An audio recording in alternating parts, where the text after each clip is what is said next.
ਇਹ ਬਾਣੀ ਜੋ ਜੀਉ ਜਾਣੈ, ਤਿਸ ਅੰਤਰ ਰਵੈ ਹਰ ਨਾਮ। ਬਾਣੀ ਗੁਰੂ ਗੁਰੂ ਹੈ ਬਾਣੀ, ਵਿੱਚ ਬਾਣੀ ਅੰਮ੍ਰਿਤ ਸਾਰੇ।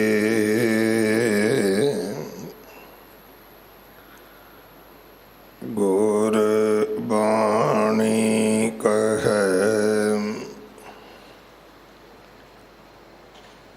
ਸੇਵਕ ਜਨ ਮਾਨੈ, ਪਰਤਖ ਗੁਰੂ ਨਿਸਤਾਰੇ।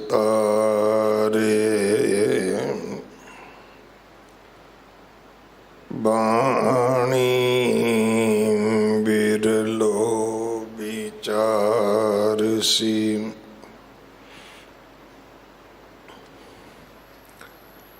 ਜੇ ਕੋ ਗੁਰਮੁਖ ਹੋਏ।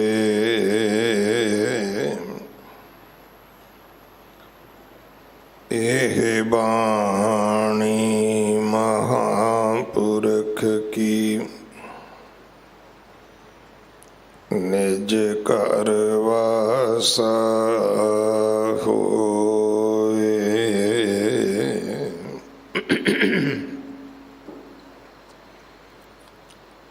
ਸ਼੍ਰੀ ਰਾਗ ਮਹਿਲਾ ਤੀਜਾ। ਘਰ ਹੀ ਸੌਦਾ ਪਾਈਐ, ਅੰਤਰ ਸਭ ਵਥ ਹੋਏ।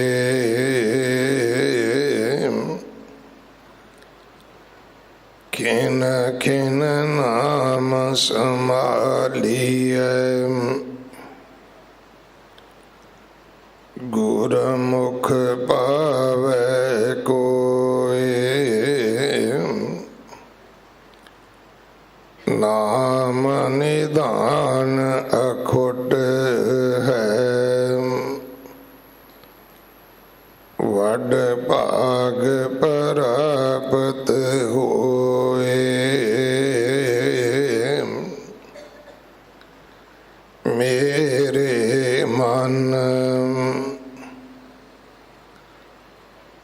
ਤਜ ਨਿੰਦਾ ਹਉਮੈ ਹੰਕਾਰ, ਹਰ ਜੀਉ ਸਦਾ ਧਿਆਏ ਤੂੰ। ਗੁਰਮੁਖ ਏਕ ਓੰਕਾਰ, ਰਹਾਉ। ਗੁਰਮੁਖਾਂ ਕੇ ਮੁਖ ਉਜਲੇ, ਗੁਰ ਸ਼ਬਦੀ ਵਿਚਾਰ। ਹਲਤ ਪਲਤ ਸੁਖ ਪਾਏਂਦੇ, ਜਪ ਜਪ ਹਿਰਦੈ ਮੁਰਾਰ। ਘਰ ਹੀ ਵਿੱਚ ਮਹਿਲ ਪਾਇਆ, ਗੁਰ ਸ਼ਬਦੀ ਵਿਚਾਰ। ਸਤਿਗੁਰ ਤੇ ਜੋ ਮੋਹ ਫੇਰੈ, ਮੱਥੇ ਤਿਨ ਕਾਲੇ। ਅਨ ਦਿਨ ਦੁਖ ਕਮਾਵੰਦੇ, ਨਿਤ ਜੋਹੇ ਜਮ ਜਾਲੇ। ਸੁਪਨੈ ਸੁਖ ਨਾ ਦੇਖਣੀ, ਬਹੁ ਚਿੰਤਾ ਪਰ ਜਾਲੇ। ਸਭਨਾ ਕਾ ਦਾਤਾ ਏਕ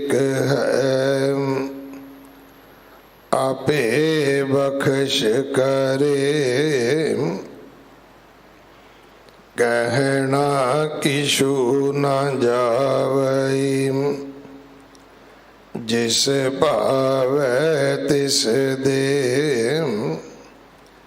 नानक गुरमुख पाइयै, आपे जानै सोए, सबना का दाता एक है, आपे बख्श करे,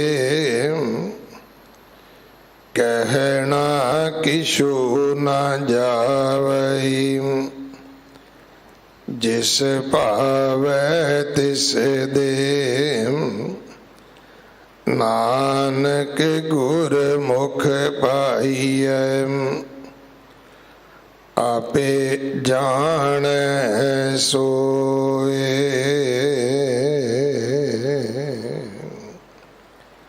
वाहिगुरु जी का खालसा, वाहिगुरु जी की फतेह। ये पावन शब्द जो श्री राग अंदर तीजे पातशाह गुरु अमरदास महाराज जी दे पवित्र मुख तो उच्चारण होया। श्री गुरु ग्रंथ साहिब पातशाह महाराज जी दे 29-30 अंग ते दर्ज है। सतगुरु कृपा करन इस पावन शब्द का उपदेश साडे हिरदे विच वसे। इस शब्द की विचार भाई बलदेव सिंह जी ओगरा प्रचारक श्रोमणी गुरुद्वारा प्रबंधक कमेटी आप जी नूं सरवण करवाउणगे। एक दिन का उन्हां दा समा है साडे पास। प्रबंधक सेवादारां वल्लों भाई साहब जी का धन्नवाद। इस महीने की संगरांद परसों 17 तरीक नूं है। गुरु घर की सेवा दे विच गुरु के लंगरां वास्ते रसद, कड़ा प्रसाद की देग वास्ते देसी घ्यो, बाला साहब हॉस्पिटल वास्ते बैड तो लैके वेंटीलेटर तक कोई भी सेवा आप जी भेज सकते हो। इमारत की सेवा जथेदार बाबा बचन सिंह जी करवा रहे हैं। धन लखारी नानका दे पवित्र बाणी दे सरलेख अधीन जो अगला समागम है वो 20 तरीक नूं मंगल बाजार विष्णु गार्डन गुरुद्वारा श्री गुरु सिंह सभा विच होवेगा। समा पहलां दी तरह ही 7 बजे तो लैके रात 10:30 बजे तक है। आप जी जरूर लाखा प्राप्त करो। अपने घरां दे विच बच्चों दे नाल पंजाबी बोलो, बच्चों नूं गुरमुखी पढ़ाओ ताकि साडे बच्चे गुरु ग्रंथ साहब महाराज जी दे चरनी लग सकन। अगले समय लिए गुरबाणी विचार सरवण करिए जी। वाहिगुरु जी का खालसा, वाहिगुरु जी की फतेह। सतनाम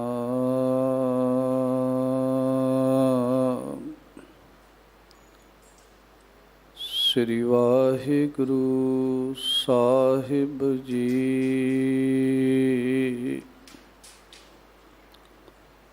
तेरे कवन कवन गुण कह कह गावा, तू साहिब गुणी निधाना। तुमरी महिमा बरन ना सकूं, ਤੂੰ ਠਾਕੁਰ ਊਚ ਭਗਵਾਨਾ,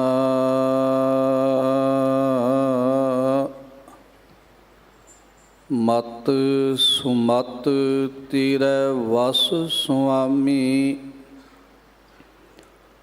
ਹਮ ਜੰਤ ਤੂੰ ਪੁਰਖ ਜੰਤਨੀ, ਜਨ ਨਾਨਕ ਕੇ ਪ੍ਰਭ ਕਰਤੇ ਸੁਆਮੀ।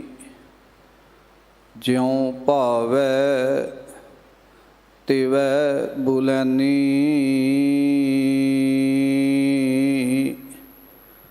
ਜਨ ਨਾਨਕ ਕੇ ਪ੍ਰਭ ਕਰਤੇ ਸੁਆਮੀ। ਜਿਉ ਭਾਵੈ ਤਿਵੈ ਬੁਲੈਨੀ।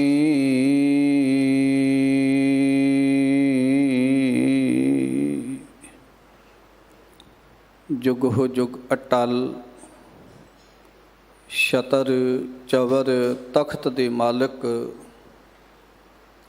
ਵਾਲੀਏ ਕੁਲ ਆਲਮ, ਪਾਕ ਏ ਪਵਿੱਤਰ ਰੂਹਾਂ ਦੀ ਰੂਹਾਨੀ ਜੋਤ, ਸ਼ਬਦ ਗੁਰੂ ਸ਼ਬਦਾ ਅਵਤਾਰ, ਬਾਣੀ ਦੇ ਬੋਹਿਥ ਕਲਯੁਗ ਦੇ ਜਹਾਜ਼, ਖੇਵਟ ਗੁਰੂ ਧੰਨ ਧੰਨ ਸ੍ਰੀ ਗੁਰੂ ਗ੍ਰੰਥ ਸਾਹਿਬ ਮਹਾਰਾਜ ਜੀ ਦੀ ਮੁਬਾਰਕ ਮਿੱਠੀ ਅਤੇ ਨਿੱਘੀ ਗੋਦ ਵਿੱਚ ਜੁੜ ਬੈਠ ਕਰਕੇ 8ਵੇਂ ਪਾਤਸ਼ਾਹ ਬਾਲਾ ਪ੍ਰੀਤਮ ਧੰਨ ਧੰਨ ਸ੍ਰੀ ਗੁਰੂ ਹਰਿਕ੍ਰਿਸ਼ਨ ਸਾਹਿਬ ਮਹਾਰਾਜ ਜੀ ਦੇ ਪਾਵਨ ਪਵਿੱਤਰ ਇਤਿਹਾਸਕ ਅਸਥਾਨ ਗੁਰਦੁਆਰਾ ਬੰਗਲਾ ਸਾਹਿਬ ਜੀ ਦੀਆਂ ਹਾਜ਼ਰੀਆਂ ਭਰ ਕੇ ਸਾਹਿਬ ਜੀ ਦੇ ਦਰ ਕਰਦੀਆਂ ਅਸੀਸਾਂ ਬਖਸ਼ਿਸ਼ਾਂ ਰਹਿਮਤਾਂ ਦੀ ਪਾਤਰ ਬਣ ਰਹੀ ਗੁਰੂ ਰੂਪ ਗੁਰੂ ਖਾਲਸਾ ਗੁਰੂ ਸਵਾਰੀ ਸਾਧ ਸੰਗਤ ਜੀ, ਬਹੁਤ ਵੱਡੇ ਭਾਗ ਹਨ ਸਾਡੇ ਸਾਰਿਆਂ ਦੇ ਜੋ ਗੁਰੂ ਸਾਹਿਬ ਜੀ ਦੀ ਅਪਾਰ ਕਿਰਪਾ ਦੇ ਸਦਕਾ ਇਹਨਾਂ ਪਾਵਨ ਪਿੱਤਰ ਇਤਿਹਾਸਕ ਅਸਥਾਨਾਂ 'ਤੇ ਅੰਮ੍ਰਿਤ ਵੇਲੇ ਦੇ ਦੀਵਾਨਾਂ ਵਿੱਚ ਲੜੀਵਾਰ ਗੁਰਬਾਣੀ ਵਿਚਾਰ ਚੱਲਦੀ ਆ ਰਹੀ ਹੈ। ਇਸੇ ਲੜੀ ਤਹਿਤ ਅੱਜ ਗੁਰੂ ਸਾਹਿਬ ਜੀ ਦੀ ਬਖਸ਼ਿਸ਼ ਦੇ ਸਦਕਾ ਸ੍ਰੀ ਗੁਰੂ ਗ੍ਰੰਥ ਸਾਹਿਬ ਮਹਾਰਾਜ ਜੀ ਦੇ ਅੰਗ ਨੰਬਰ 29 ਅਤੇ 30 ਦੇ ਉੱਪਰ ਸ੍ਰੀ ਰਾਗ ਦੇ ਅੰਦਰ ਤੀਸਰੇ ਪਾਤਸ਼ਾਹ ਧੰਨ ਧੰਨ ਸ੍ਰੀ ਗੁਰੂ ਅਮਰਦਾਸ ਮਹਾਰਾਜ ਜੀ ਦੇ ਮੁਬਾਰਕ ਮੁਖ ਤੋਂ ਉਚਾਰਨ ਕੀਤੇ ਹੋਏ ਅੰਮ੍ਰਿਤਮਈ ਲੜੀਵਾਰ ਸ਼ਬਦ ਦੀ ਵਿਚਾਰ ਆਪ ਸੰਗਤਾਂ ਦੇ ਨਾਲ ਸਾਂਝੀ ਕਰਨੀ ਹੈ। ਮੇਰੇ ਤੋਂ ਪਹਿਲਾਂ ਤੀ ਸਤਿਕਾਰਯੋਗ ਸਿੰਘ ਸਾਹਿਬ ਜੀ ਨੇ ਆਪਣੀ ਮਿੱਠੀ ਪਿਆਰੀ ਰਸਨਾ ਦੁਆਰਾ ਇਹ ਅੰਮ੍ਰਿਤਮਈ ਸ਼ਬਦ ਉਚਾਰਨ ਕਰਕੇ ਸਾਧ ਸੰਗਤ ਆਪ ਸੰਗਤਾਂ ਨੂੰ ਕਿਰਤਾਰਥ ਕੀਤਾ ਹੈ ਅਤੇ ਅੰਮ੍ਰਿਤਮਈ ਸ਼ਬਦ ਦੀ ਵਿਚਾਰ ਆਪ ਸੰਗਤਾਂ ਦੇ ਨਾਲ ਸਾਂਝੀ ਕਰਨ ਦਾ ਦਾਸ ਨੂੰ ਸੁਭਾਗ ਪ੍ਰਾਪਤ ਹੋਇਆ ਹੈ। ਸਾਧ ਸੰਗਤ ਆਓ ਲੜੀਵਾਰ ਪਾਵਨ ਪਿੱਤਰ ਸ਼ਬਦ ਦੀ ਵਿਚਾਰ ਸਾਂਝੀ ਕਰਨ ਤੋਂ ਪਹਿਲਾਂ ਗੁਰੂ ਸਾਹਿਬ ਜੀ ਦੀ ਅਸੀਸ ਦੇ ਪਾਤਰ ਬਣੀਏ। ਰਸਨਾ ਦੀ ਸਾਂਝ ਬਣਾਉਂਦਿਆਂ ਇੱਕੋ ਵਾਰੀ ਕਹਿਣ 'ਤੇ ਗੱਜ ਕੇ ਆਖੀਏ ਵਾਹਿਗੁਰੂ ਜੀ ਕਾ ਖਾਲਸਾ ਵਾਹਿਗੁਰੂ ਜੀ ਕੀ ਫਤਿਹ। ਧੰਨ ਧੰਨ ਸ੍ਰੀ ਗੁਰੂ ਅਮਰਦਾਸ ਮਹਾਰਾਜ ਜੀ ਦੇ ਮੁਬਾਰਕ ਸ਼ਬਦ ਜਿਹਦੇ ਅੰਦਰ ਧੰਨ ਗੁਰੂ ਅਮਰਦਾਸ ਮਹਾਰਾਜ ਜੀ ਨੇ ਸਾਨੂੰ ਸੰਸਾਰਿਕ ਜੀਵਾਂ ਨੂੰ ਇੱਕ ਸੇਧ, ਇੱਕ ਗਿਆਨ, ਇੱਕ ਉਪਦੇਸ਼ ਬਖਸ਼ਿਸ਼ ਕੀਤਾ ਹੈ ਕਿ ਪਰਮਾਤਮਾ ਦਾ ਨਾਮ ਸੰਸਾਰ ਦੇ ਵਿੱਚ ਇੱਕ ਅਮੋਲਕ ਦਾਤ ਹੈ ਅਤੇ ਇਹ ਨਾਮ ਦੀ ਦਾਤ ਗੁਰੂ ਦੇ ਘਰ ਵਿੱਚੋਂ, ਗੁਰੂ ਦੀ ਬਖਸ਼ਿਸ਼ ਵਿੱਚੋਂ ਸੰਸਾਰ ਦੇ ਉੱਤੇ ਸਾਨੂੰ ਸੰਸਾਰਿਕ ਜੀਵਾਂ ਨੂੰ ਪ੍ਰਾਪਤ ਹੁੰਦੀ ਹੈ। ਔਰ ਇਹ ਨਾਮ ਅਮੋਲਕ ਰਤਨ ਹੈ। ਪੂਰੇ ਸਤਿਗੁਰ ਪਾਸ ਸਤਿਗੁਰ ਸੇਵੈ ਲੱਗਿਆਂ ਕੱਢ ਰਤਨ ਦੇਵੈ ਪ੍ਰਗਾਸ। ਧੰਨ ਧੰਨ ਸ੍ਰੀ ਗੁਰੂ ਅਮਰਦਾਸ ਮਹਾਰਾਜ ਜੀ ਅੱਜ ਦੇ ਇਸ ਮੁਬਾਰਕ ਅੰਮ੍ਰਿਤਮਈ ਸ਼ਬਦ ਦੇ ਕੇਂਦਰੀ ਭਾਵ ਦੇ ਅੰਦਰ ਜੋ ਵਿਚਾਰ ਸਾਨੂੰ ਸੰਸਾਰਿਕ ਜੀਵਾਂ ਨੂੰ ਬਖਸ਼ਿਸ਼ ਕਰ ਰਹੇ ਹਨ, ਇਹ ਮਨ ਤਜ ਨਿੰਦਾ ਹਉਮੈ ਅਹੰਕਾਰ, ਹਰ ਜੀਉ ਸਦਾ ਧਿਆਏ ਤੂੰ ਗੁਰਮੁਖ ਏਕੰਕਾਰ ਰਹਾਉ। ਮਨ ਨੂੰ ਸੰਬੋਧਨ ਕਰਕੇ ਧੰਨ ਗੁਰੂ ਅਮਰਦਾਸ ਮਹਾਰਾਜ ਜੀ ਸਾਨੂੰ ਸਮਝਾ ਰਹੇ ਨੇ, ਐ ਮਨਾ ਤੈਨੂੰ ਨਿੰਦਾ, ਹਉਮੈ ਤੇ ਹੰਕਾਰ ਆਦਿ ਵਰਗੀਆਂ ਲਾਹਣਤਾਂ ਤੋਂ ਮੁਕਤ ਹੋ ਜਾਣਾ ਚਾਹੀਦਾ, ਕਿਉਂਕਿ ਨਿੰਦਾ ਭਲੀ ਕਿਸੈ ਕੀ ਨਾਹੀ, ਮਨਮੁਖ ਮੁਗਧ ਕਰਨ। ਹਉਮੈ ਦੇ ਬਾਰੇ ਗੁਰੂ ਸਾਹਿਬ ਜੀ ਜ਼ਿਕਰ ਕਰਦੇ ਨੇ, ਹਉਮੈ ਦੀਰਘ ਰੋਗ ਹੈ, ਦਾਰੂ ਭੀ ਇਸ ਮਾਹੀ। ਜਾਂ ਗੁਰੂ ਸਾਹਿਬ ਜੀ ਬਖਸ਼ਿਸ਼ ਕਰਕੇ ਸਮਝਾਉਂਦੇ ਨੇ ਕਿ ਜੇ ਕੋਈ ਮਨੁੱਖ ਹਉਮੈ ਤੋਂ ਛੁਟਕਾਰਾ ਪਾਉਣਾ ਚਾਹਵੇ, ਇਹਦਾ ਕੀ ਤਰੀਕਾ ਹੈ? ਨਾਨਕ ਹੁਕਮੈ ਜੇ ਬੁੱਝੈ, ਤਾਂ ਹਉਮੈ ਕਹਿ ਨਾ ਕੋਈ। ਜੇ ਹੰਕਾਰ ਦੀ ਗੱਲ ਕਰੀਏ ਤੇ ਗੁਰੂ ਸਾਹਿਬ ਜੀ ਬੜੀ ਪਿਆਰੀ ਵਿਚਾਰ ਸਮਝਾਉਣਾ ਕਰਦੇ ਨੇ, ਸੁਖੀ ਬਸੈ ਮਸਕੀਨੀਆਂ ਆਪ ਨਿਵਾਰ ਤਲੇ, ਵੱਡੇ ਵੱਡੇ ਅਹੰਕਾਰੀਆਂ ਨਾਨਕ ਗਰਭ ਗਲੇ। ਜਿਸ ਕੈ ਅੰਤਰ ਰਾਜ ਅਭਿਮਾਨ, ਸੋ ਨਰਕ ਪਾਤੀ ਹੋਵਤ ਸੁਵਾਨ। ਧਨ ਭੂਮਿਕਾ ਜੋ ਕਰੈ ਗੁਮਾਨ, ਸੋ ਮੂਰਖ ਅੰਧਾ ਅਗਿਆਨ। ਜੇ ਹੰਕਾਰ ਦੀ ਗੱਲ ਕਰੀਏ ਤੇ ਗੁਰੂ ਸਾਹਿਬ ਜੀ ਕਹਿੰਦੇ ਨੇ, ਇਹ ਹੰਕਾਰ ਜਿਹੜਾ ਕਿਸੇ ਸਮੇਂ ਮਨੁੱਖ ਦੇ ਵਿਨਾਸ਼ ਦਾ ਕਾਰਨ ਬਣ ਜਾਂਦਾ ਹੈ। ਇਸੇ ਕਰਕੇ ਗੁਰੂ ਸਾਹਿਬ ਜੀ ਦੇ ਮੁਬਾਰਕ ਬਚਨ ਨੇ ਸਾਨੂੰ ਹੰਕਾਰ ਤੋਂ ਵੀ ਮੁਕਤ ਹੋਣਾ ਚਾਹੀਦਾ ਹੈ ਤੇ ਹਉਮੈ ਤੋਂ ਵੀ ਮੁਕਤ ਹੋਣਾ ਚਾਹੀਦਾ ਹੈ। ਔਰ ਇਹਨਾਂ ਤੋਂ ਮੁਕਤੀ ਪ੍ਰਾਪਤ ਕਰਨ ਦਾ ਤਰੀਕਾ ਕੀ ਹੈ?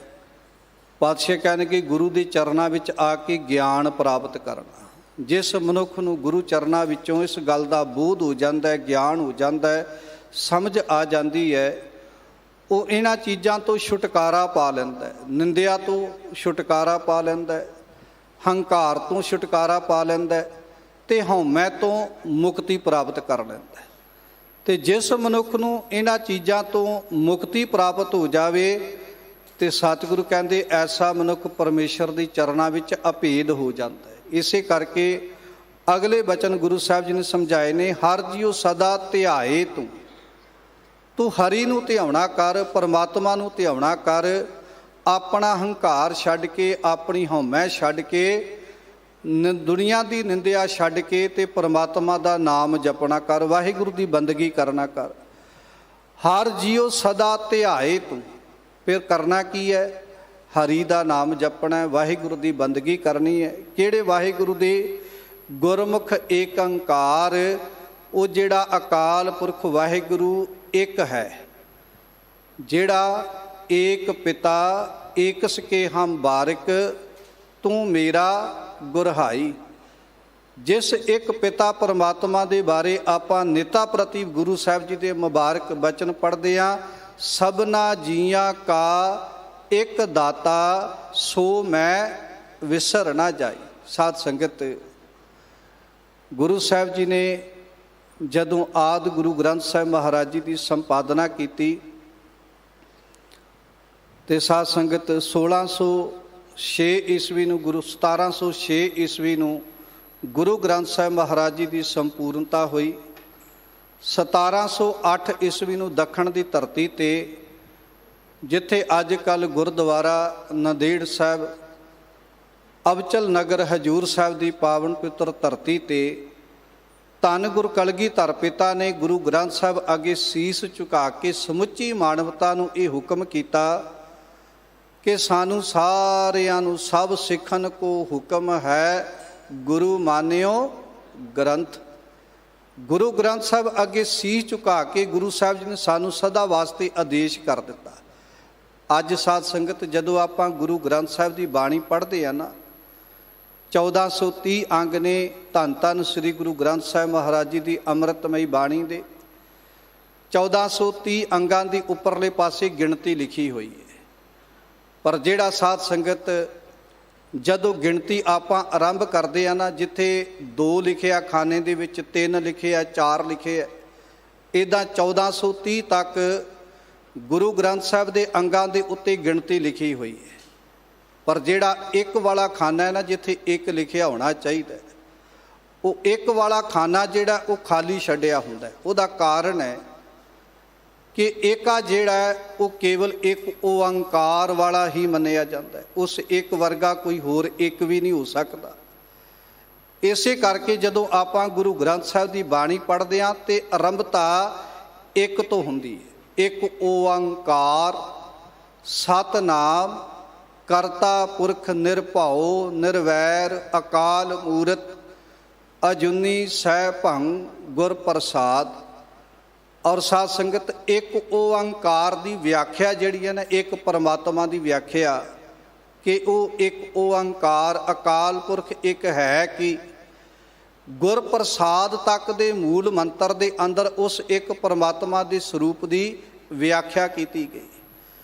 ਔਰ ਉਹ ਪਰਮਾਤਮਾ ਦਾ ਰੂਪ ਕੈਸਾ, ਨਿਰਗੁਣ ਤੇ ਸਰਗੁਣ ਸਰੂਪ ਦੀ ਵਿਆਖਿਆ ਇੰਜ ਕਹਿ ਦਈਏ, ਇੱਕ ਓੰਕਾਰ ਦੀ ਵਿਆਖਿਆ ਮੂਲ ਮੰਤਰ ਦੇ ਅੰਦਰ ਗੁਰ ਪ੍ਰਸਾਦ ਤੱਕ ਕੀਤੀ ਗਈ ਤੇ ਗੁਰ ਪ੍ਰਸਾਦ ਤੱਕ ਦੇ ਮੂਲ ਮੰਤਰ ਦੀ ਵਿਆਖਿਆ ਜਪਜੀ ਸਾਹਿਬ ਦੀ ਬਾਣੀ 'ਚ ਕੀਤੀ ਗਈ ਤੇ ਜਪਜੀ ਸਾਹਿਬ ਦੀ ਬਾਣੀ ਦੀ ਵਿਚਾਰ ਦੀ ਵਿਆਖਿਆ ਪੂਰੇ ਗੁਰੂ ਗ੍ਰੰਥ ਸਾਹਿਬ ਦੀ ਬਾਣੀ ਦੇ ਅੰਦਰ ਕੀਤੀ ਗਈ।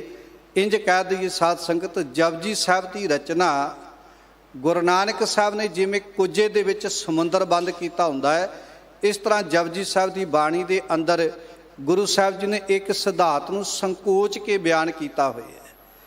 ਔਰ ਸਾਧ ਸੰਗਤ ਸਮੁੱਚੀ ਗੁਰਬਾਣੀ ਦਾ ਭੰਡਾਰ ਰਤਨਾ ਰਤਨ ਪਦਾਰਥ ਬਹੁ ਸਾਗਰ ਭਰਿਆ ਰਾਮ। ਭਾਵੇਂ ਕਿ ਇਹ ਗੁਰਬਾਣੀ ਦਾ ਅਨਮੋਲ ਖਜ਼ਾਨਾ ਗੁਰੂ ਸਾਹਿਬ ਜੀ ਨੇ ਸਾਡੇ ਸੰਸਾਰਿਕ ਜੀਵਾਂ ਨੂੰ ਬਖਸ਼ਿਸ਼ ਕੀਤਾ ਹੈ। ਔਰ ਜਿਸ ਵਕਤ ਇਹ ਗੁਰਬਾਣੀ ਸਮੁੱਚੇ ਸੰਸਾਰ ਦੇ ਵਿੱਚ ਪ੍ਰਗਟ ਹੋ ਗਈ ਤੇ ਫਿਰ ਗੁਰੂ ਸਾਹਿਬ ਜੀ ਨੇ ਰੱਬ ਦਾ ਸ਼ੁਕਰਾਨਾ ਵੀ ਕੀਤਾ। ਮੇਰੇ ਰੱਬ ਜੀ, ਆਪ ਜੀ ਨੇ ਬੜੀ ਬਖਸ਼ਿਸ਼ ਕੀਤੀ।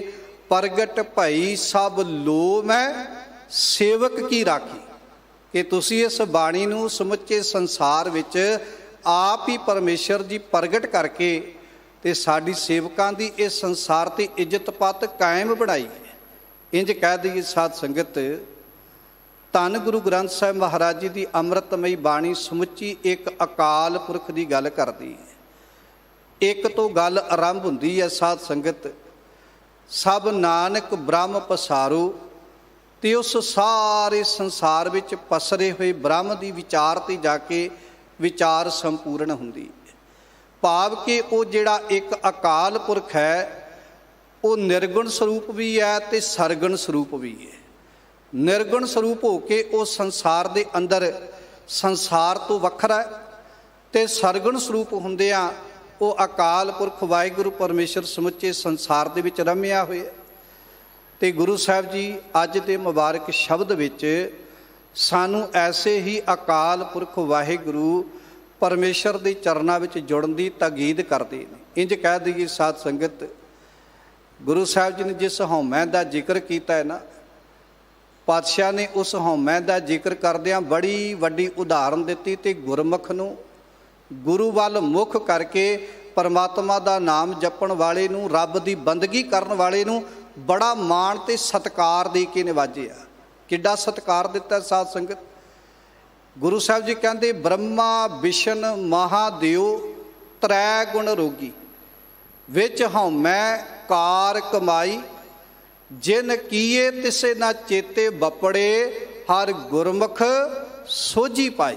ਹੁਣ ਸਾਧ ਸੰਗਤ ਗੁਰੂ ਸਾਹਿਬ ਜੀ ਨੇ ਇੱਕ ਉਦਾਹਰਨ ਦਿੱਤੀ ਕਿ ਗੁਰਮੁਖ ਦਾ ਰੁਤਬਾ ਜਿਹੜਾ ਹੈ, ਗੁਰਮੁਖ ਦੀ ਵਿਚਾਰ ਜਿਹੜੀ ਹੈ ਉਹ ਕਿੱਡੀ ਉੱਚੀ ਤੇ ਸੁੱਚੀ ਹੋ ਜਾਂਦੀ ਹੈ ਜਦੋਂ ਉਹ ਇੱਕ ਅਕਾਲ ਪੁਰਖ ਨਾਲ ਜੁੜ ਜਾਂਦਾ ਹੈ।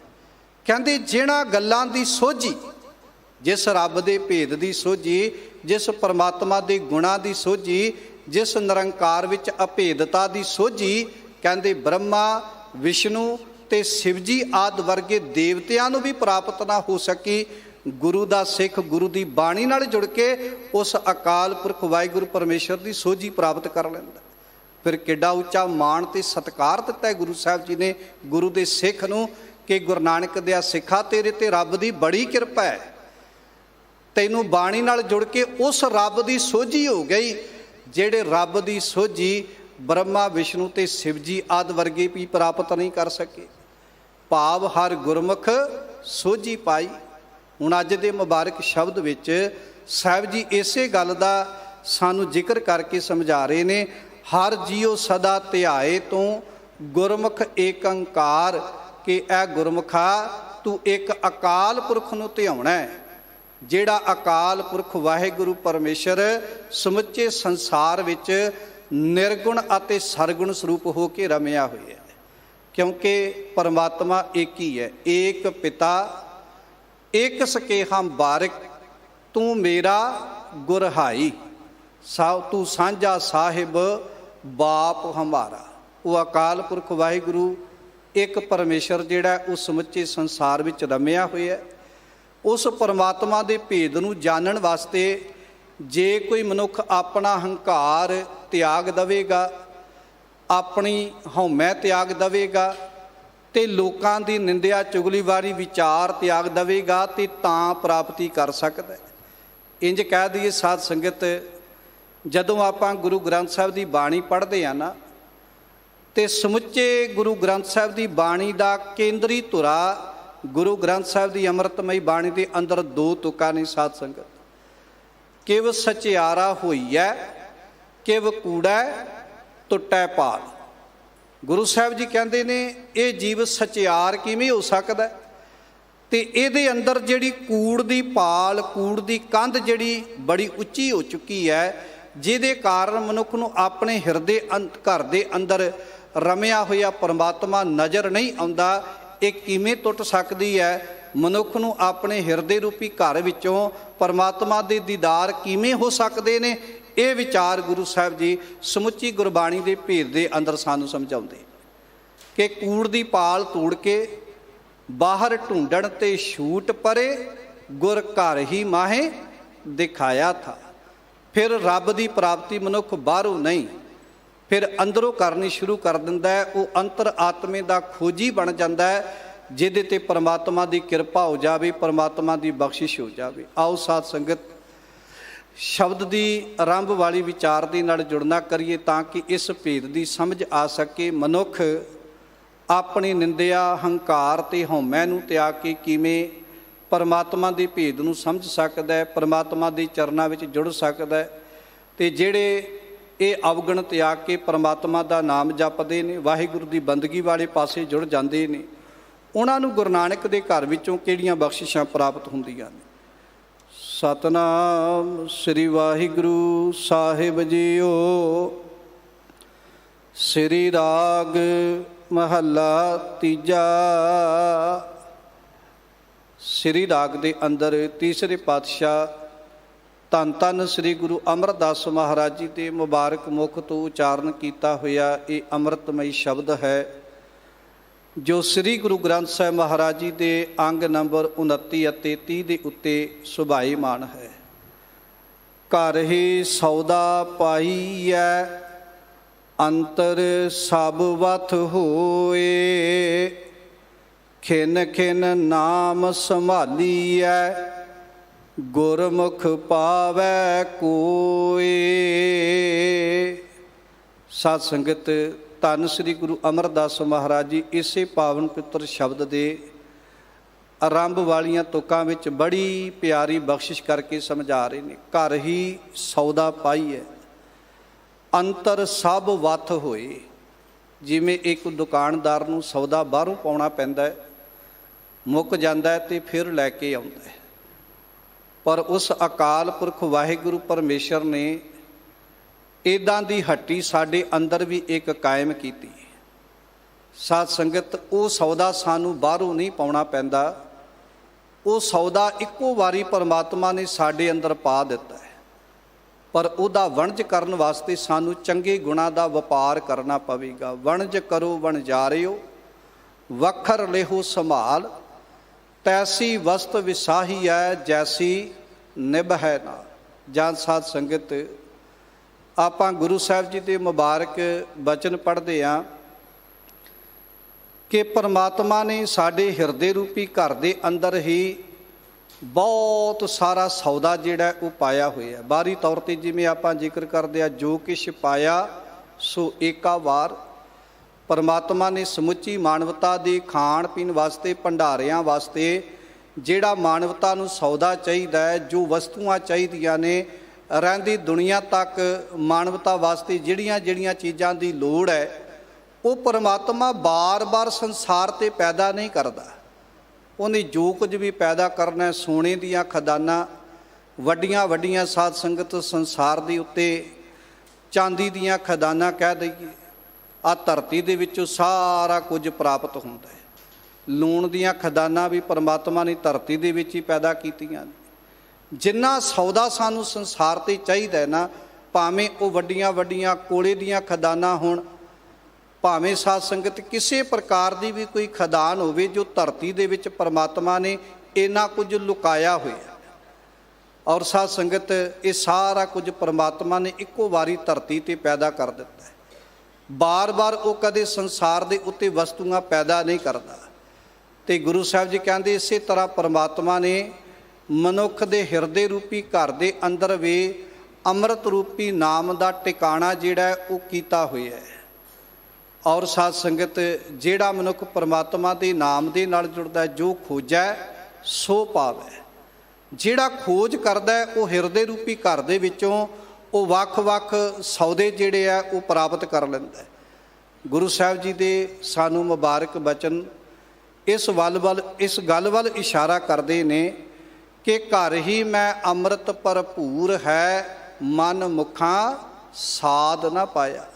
ਹੁਣ ਸਾਧ ਸੰਗਤ ਹਿਰਦੇ ਰੂਪੀ ਘਰ ਦੇ ਅੰਦਰ ਅੰਮ੍ਰਿਤ ਦਾ ਖੂਹ ਭਰਿਆ ਪਿਆ, ਪਰ ਇਹਦੇ ਵਿੱਚ ਲੋਕ ਕੋਈ ਸ਼ਰਾਬ ਪਾ ਦਿੰਦਾ ਹੈ, ਕੋਈ ਕਿਸੇ ਪ੍ਰਕਾਰ ਦਾ ਨਸ਼ਾ ਪਾ ਦਿੰਦਾ ਹੈ, ਆਪਣੇ ਹਿਰਦੇ ਰੂਪੀ ਘਰ ਦੀ ਸਟੇਜ ਨੂੰ, ਅੰਤਰ ਆਤਮੇ ਨੂੰ ਗੰਦਲਾ ਕਰ ਦਿੰਦਾ ਹੈ। ਤੇ ਗੁਰੂ ਸਾਹਿਬ ਜੀ ਕਹਿੰਦੇ ਵੇਖੋ, ਨੌ ਨਿਧ ਅੰਮ੍ਰਿਤ ਪ੍ਰਭ ਕਾ ਨਾਮ ਦੇਹੀ ਮੈਂ ਇਸ ਕਾ ਵਿਸ਼ਰਾਮ। ਪਰਮਾਤਮਾ ਨੇ ਨਾਮ ਦਾ ਖਜ਼ਾਨਾ ਕਿਤੇ ਬਾਹਰ ਨਹੀਂ ਰੱਖਿਆ। ਨਾਮ ਦਾ ਖਜ਼ਾਨਾ ਪਰਮਾਤਮਾ ਨੇ ਸਾਡੇ ਹਿਰਦੇ ਰੂਪੀ ਘਰ ਦੇ ਅੰਦਰ ਹੀ ਪਾਇਆ ਹੋਇਆ। ਅੰਤਰ ਖੂਹਟਾ ਅੰਮ੍ਰਿਤ ਭਰਿਆ, ਸ਼ਬਦੇ ਕਾਢ ਪੀਐ ਪਨਹਾਰੀ। ਪਰ ਇਹ ਸੌਦੇ ਵਿੱਚੋਂ ਆਪਾਂ ਪਰਮਾਤਮਾ ਦੇ ਅੰਮ੍ਰਿਤ ਰੂਪੀ ਨਾਮ ਦੀ ਵੱਥ ਨੂੰ ਕਿਵੇਂ ਪ੍ਰਾਪਤ ਕਰ ਸਕਦੇ ਹਾਂ? ਗੁਰੂ ਸਾਹਿਬ ਜੀ ਕਹਿੰਦੇ ਸ਼ਬਦ ਦੀ ਵਿਚਾਰ ਦੀ ਦਾ, ਭਾਵੇਂ ਕਿ ਸਾਡੇ ਅੰਦਰ ਸਾਰਿਆਂ ਦੇ ਅੰਦਰ ਅੰਮ੍ਰਿਤ ਰੂਪੀ ਨਾਮ ਦਾ ਖੂਹ ਭਰਿਆ ਪਿਆ, ਪਰ ਸਾਧ ਸੰਗਤ ਅਸੀਂ ਉਹ ਅੰਮ੍ਰਿਤ ਦਾ ਰਸ ਨਹੀਂ ਚੱਕ ਸਕਦੇ। ਪਰ ਜਿਹਨਾਂ 'ਤੇ ਗੁਰੂ ਕਿਰਪਾ ਕਰ ਦਿੰਦਾ ਹੈ, ਜਿਹਨਾਂ ਨੂੰ ਇਹ ਜੁਗਤੀ ਦਰਸਾ ਦਿੰਦਾ ਹੈ, ਜਿਹੜੇ ਬਾਹਰੀ ਤੌਰ 'ਤੇ ਖੰਡੇ ਬਾਟੇ ਦੀ ਪੌਲ ਛਕ ਲੈਂਦੇ ਨੇ, ਉਹ ਅੰਤਰ ਆਤਮੇ ਵਿੱਚੋਂ ਪਰਮਾਤਮਾ ਦੇ ਨਾਮ ਦੀ ਵਸਤੂ ਨੂੰ ਚੱਖ ਕੇ ਆਤਮਿਕ ਆਨੰਦ ਸੰਸਾਰ 'ਤੇ ਮਾਣ ਲੈਂਦੇ ਨੇ।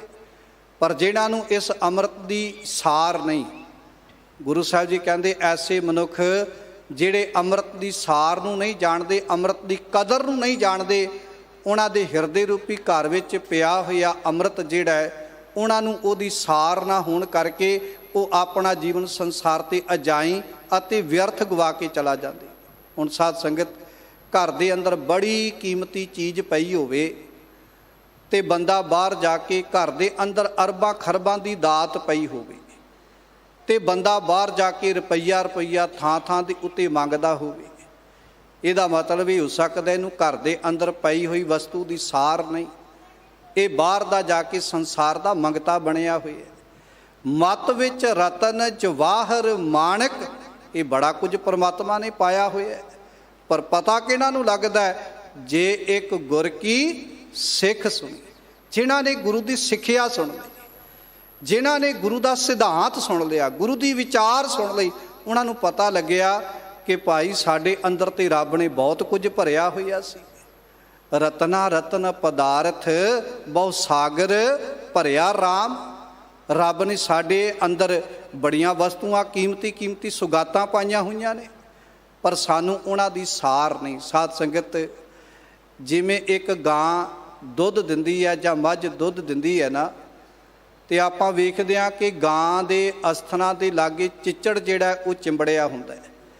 ਉਹ ਚਿੱਚੜ ਦੁੱਧ ਨਹੀਂ ਪੀਂਦਾ, ਉਹ ਚਿੱਚੜ ਜਿਹੜਾ ਹੁੰਦਾ ਹੈ ਨਾ, ਉਹ ਗਾਂ ਦਾ ਖੂਨ ਪੀਂਦਾ ਹੈ, ਕਿਉਂਕਿ ਉਹਨੂੰ ਦੁੱਧ ਦੀ ਸਾਰ ਨਹੀਂ, ਉਹਦੀ ਖੁਰਾਕ ਦੁੱਧ ਨਹੀਂ, ਉਹਦੀ ਖੁਰਾਕ ਖੂਨ ਹੈ। ਇਸੇ ਤਰ੍ਹਾਂ ਸਾਧ ਸੰਗਤ ਮਨੁੱਖ ਦੇ ਹਿਰਦੇ ਰੂਪੀ ਘਰ ਦੇ ਅੰਦਰ ਪਰਮਾਤਮਾ ਦੇ ਅੰਮ੍ਰਿਤ ਰੂਪੀ ਨਾਮ ਦਾ ਖੂਹ ਭਰਿਆ ਪਿਆ, ਪਰ ਗੁਰੂ ਸਾਹਿਬ ਜੀ ਕਹਿੰਦੇ ਲੋਕਾਂ ਨੂੰ ਇਸ ਹਿਰਦੇ ਰੂਪੀ ਖੂਹ ਦੇ ਵਿੱਚੋਂ ਅੰਮ੍ਰਿਤ ਕੱਢਣ ਦਾ ਪਤਾ ਹੀ ਨਹੀਂ। नौनिधि अमृत प्रभ का नाम देही मैं इसका विश्राम। पर पता ही नहीं, मनुख बाहर जाके ਥਾਂ ਥਾਂ ਦੇ ਉੱਤੇ ਕਦੇ ਕਿਸੇ ਥਾਂ ਦੇ ਉੱਤੇ ਮੈਂ ਵੇਖਿਆ ਸਿੰਘ ਸਾਹਿਬ ਜੀ ਵੀ ਕਈ ਵਾਰੀ ਵਿਚਾਰ ਕਰਦੇ ਨੇ, ਕਈ ਚਰਨ ਪੌਲ ਜਿੱਥੇ ਪੈਰ ਧੋਤੇ ਜਾਂਦੇ ਨੇ ਉੱਥੋਂ ਹੀ ਥੋੜ੍ਹਾ ਜਿਹਾ ਚੂਲਾ ਲੈ ਕੇ ਸੋਚਣਗੇ ਸ਼ਾਇਦ ਅੰਮ੍ਰਿਤ ਪੀ ਲਿਆ।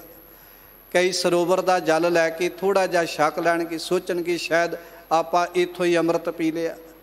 ਕਹਿਣ ਤੋਂ ਮੁਰਾਦ ਇਹ ਹੈ ਸਾਧ ਸੰਗਤ, ਕਈ ਇੱਦਾਂ ਦੇ ਵੀ ਪੁਰਾਣੀ ਵੇਖੇ ਗਏ ਜਿਸ ਵਕਤ ਬੱਚੇ ਨੂੰ ਸਾਧ ਸੰਗਤ ਆਪਾਂ ਅੰਮ੍ਰਿਤ ਦੀ ਗੁੜਤੀ ਦਿੰਦੇ, ਉਹ ਪਤਾ ਕੀ ਕਹਿਣਗੇ ਵੀ ਆਪਾਂ ਬੱਚੇ ਨੂੰ ਅੰਮ੍ਰਿਤ ਛਕਾ ਦਿੱਤਾ ਜੀ। ਪੁੱਛਿਆ ਜੀ ਕਦੋਂ? ਕਹਿੰਦੇ ਜਦੋਂ ਬੱਚੇ ਦਾ ਜਨਮ ਹੋਇਆ ਸੀ ਨਾ, ਸਿੰਘ ਸਾਹਿਬ ਜੀ ਆਏ ਸੀ, ਉਹਨਾਂ ਨੇ ਬੱਚੇ ਨੂੰ ਅੰਮ੍ਰਿਤ ਦੀ ਗੁੜਤੀ ਦਿੱਤੀ ਸੀ ਤੇ ਆਪਾਂ ਤੇ ਉਦੋਂ ਹੀ ਬੱਚੇ ਨੂੰ ਅੰਮ੍ਰਿਤ ਛਕਾ ਦਿੱਤਾ। ਕਹਿਣ ਤੋਂ ਮੁਰਾਦ ਸਾਧ ਸੰਗਤ, ਅੰਮ੍ਰਿਤ ਛਕਾਉਣ ਦਾ ਅਧਿਕਾਰ ਕਿਸੇ ਇੱਕ ਨੂੰ ਨਹੀਂ, ਉਹ ਅੰਮ੍ਰਿਤ ਦੀ ਗੁੜਤੀ ਦਿੱਤੀ ਹੈ। ਅੰਮ੍ਰਿਤ ਛਕਾਉਣ ਦਾ ਅਧਿਕਾਰ ਕੇਵਲ ਤੇ ਕੇਵਲ 5 ਪਿਆਰਿਆਂ ਦੇ ਕੋਲ ਹੈ। ਧੰਨ ਗੁਰੂ ਕਲਗੀਧਰ ਪਿਤਾ ਨੇ 5 ਪਿਆਰਿਆਂ ਨੂੰ ਇਹ ਅੰਮ੍ਰਿਤ ਛਕਾਉਣ ਦਾ ਅਧਿਕਾਰ ਬਖਸ਼ਿਸ਼ ਕੀਤਾ ਹੈ। ਔਰ ਸਾਧ ਸੰਗਤ, ਇਹ ਨਹੀਂ ਕਿ ਜੇ ਆਪਾਂ ਬਚਪਨ ਦੇ ਵਿੱਚ ਬੱਚੇ ਨੂੰ ਅੰਮ੍ਰਿਤ ਦੀ ਗੁੜਤੀ ਦੇ ਦਿੱਤੀ ਤੇ ਵੱਡੇ ਹੋ ਕੇ ਆਪਾਂ ਬੱਚੇ ਨੂੰ ਖੰਡੇ ਬਾਟੇ ਦੀ ਪੌਲ ਨਾ ਛਕਾਈਏ। ਕਹਿਣ ਤੋਂ ਮੁਰਾਦ, ਭਾਵੇਂ ਕਿ ਸਾਡੇ ਅੰਦਰ ਅੰਮ੍ਰਿਤ ਦਾ ਖੂਹ ਭਰਿਆ ਪਿਆ, ਗੁਰੂ ਸਾਹਿਬ ਜੀ ਕਹਿੰਦੇ ਨੇ ਮਨੁੱਖ ਨੂੰ ਕੱਢਣ ਦੀ ਜੁਗਤੀ ਨਹੀਂ। ਪਰ ਸਾਧ ਸੰਗਤ ਕਈ ਸਵਾਲ ਪਤਾ ਕੀ ਕਰਨਗੇ, ਉਹ ਕਹਿੰਦੇ ਜੇ ਅੰਦਰ ਅੰਮ੍ਰਿਤ ਦਾ ਖੂਹ ਭਰਿਆ ਪਿਆ ਤੇ ਫਿਰ ਬਾਹਰੋਂ ਅੰਮ੍ਰਿਤ ਛਕਣ ਦੀ ਕੀ ਜ਼ਰੂਰਤ ਹੈ? ਬਾਹਰੋਂ ਅੰਮ੍ਰਿਤ ਛਕਣ ਦੀ ਕੀ ਜ਼ਰੂਰਤ ਹੈ? ਕਿਉਂਕਿ ਜਿਹਨਾਂ ਨੇ ਅੰਮ੍ਰਿਤ ਨਹੀਂ ਨਾ ਛਕਣਾ ਹੁੰਦਾ ਸਾਧ ਸੰਗਤ, ਉਹ ਕਈ ਪ੍ਰਕਾਰ ਦੇ ਬਹਾਨੇ ਮਾਰਦੇ ਨੇ। ਔਰ ਸਾਧ ਸੰਗਤ, ਬਾਹਰੋਂ ਅੰਮ੍ਰਿਤ ਛਕਣਾ ਤੇ ਇੰਝ ਹੈ, ਬਾਹਰ ਦੀ ਰਹਿਤ 5 ਪਿਆਰੇ ਸਾਨੂੰ ਇੰਝ ਦਰਸਾਉਂਦੇ ਨੇ ਜਿਵੇਂ ਸਾਧ ਸੰਗਤ ਆਪਾਂ ਬੜਾ ਡੂੰਘਾ ਧਰਤੀ 'ਚ ਬੋਰ ਕਰ ਲਈਏ ਨਾ, ਉਹਦੇ 'ਤੇ ਬੜਾ ਕੀਮਤੀ ਭਾਵੇਂ ਸੋਨੇ ਦਾ ਨਲਕਾ ਵੀ ਲਾ ਦਈਏ, ਬਾਹਰੀ ਤੌਰ ਦੇ ਉੱਤੇ ਭਾਵੇਂ ਸੋਨੇ ਦਾ ਨਲਕਾ ਵੀ ਲਾ ਦਈਏ ਔਰ ਬੜੀ ਕੀਮਤੀ ਮੋਟਰ ਲਾ ਦਈਏ, ਇੰਜਨ ਲਾ ਦਈਏ, ਪਰ ਧਰਤੀ ਦੇ ਹੇਠਾਂ ਵਾਲਾ ਪਾਣੀ ਓਨਾ ਚਿਰ ਉੱਪਰ ਨਹੀਂ ਆਵੇਗਾ ਜਿੰਨਾ ਚਿਰ ਆਪਾਂ ਬਾਹਰੀ ਤੌਰ 'ਤੇ ਥੋੜ੍ਹਾ ਜਿਹਾ ਪਾਣੀ ਜਿਹੜਾ ਨਾ ਉਹ ਬੋਰ ਦੇ ਅੰਦਰ ਨਹੀਂ ਪਾਉਂਦੇ। ਉਹ ਉੱਪਰੋਂ ਪਾਣੀ ਥੋੜ੍ਹਾ ਜਿਹਾ ਪਾਇਆ ਜਾਂਦਾ ਹੈ, ਉਹ ਅੰਦਰ ਦੇ ਪਾਣੀ ਨਾਲ ਜਾ ਕੇ ਸੁਮੇਲ ਕਰਦਾ ਹੈ ਤੇ ਸਾਧ ਸੰਗਤ ਫਿਰ ਕੀ ਹੁੰਦਾ ਹੈ, ਉਹ ਹੇਠਾਂ ਵਾਲੇ ਪਾਸੇ ਤੋਂ ਪਾਣੀ ਜਿਹੜਾ ਉਹ ਇੰਨਾ ਆਈ ਜਾਂਦਾ, ਫਿਰ ਉਹ ਕਦੇ ਮੁੱਕਦਾ ਹੀ ਨਹੀਂ।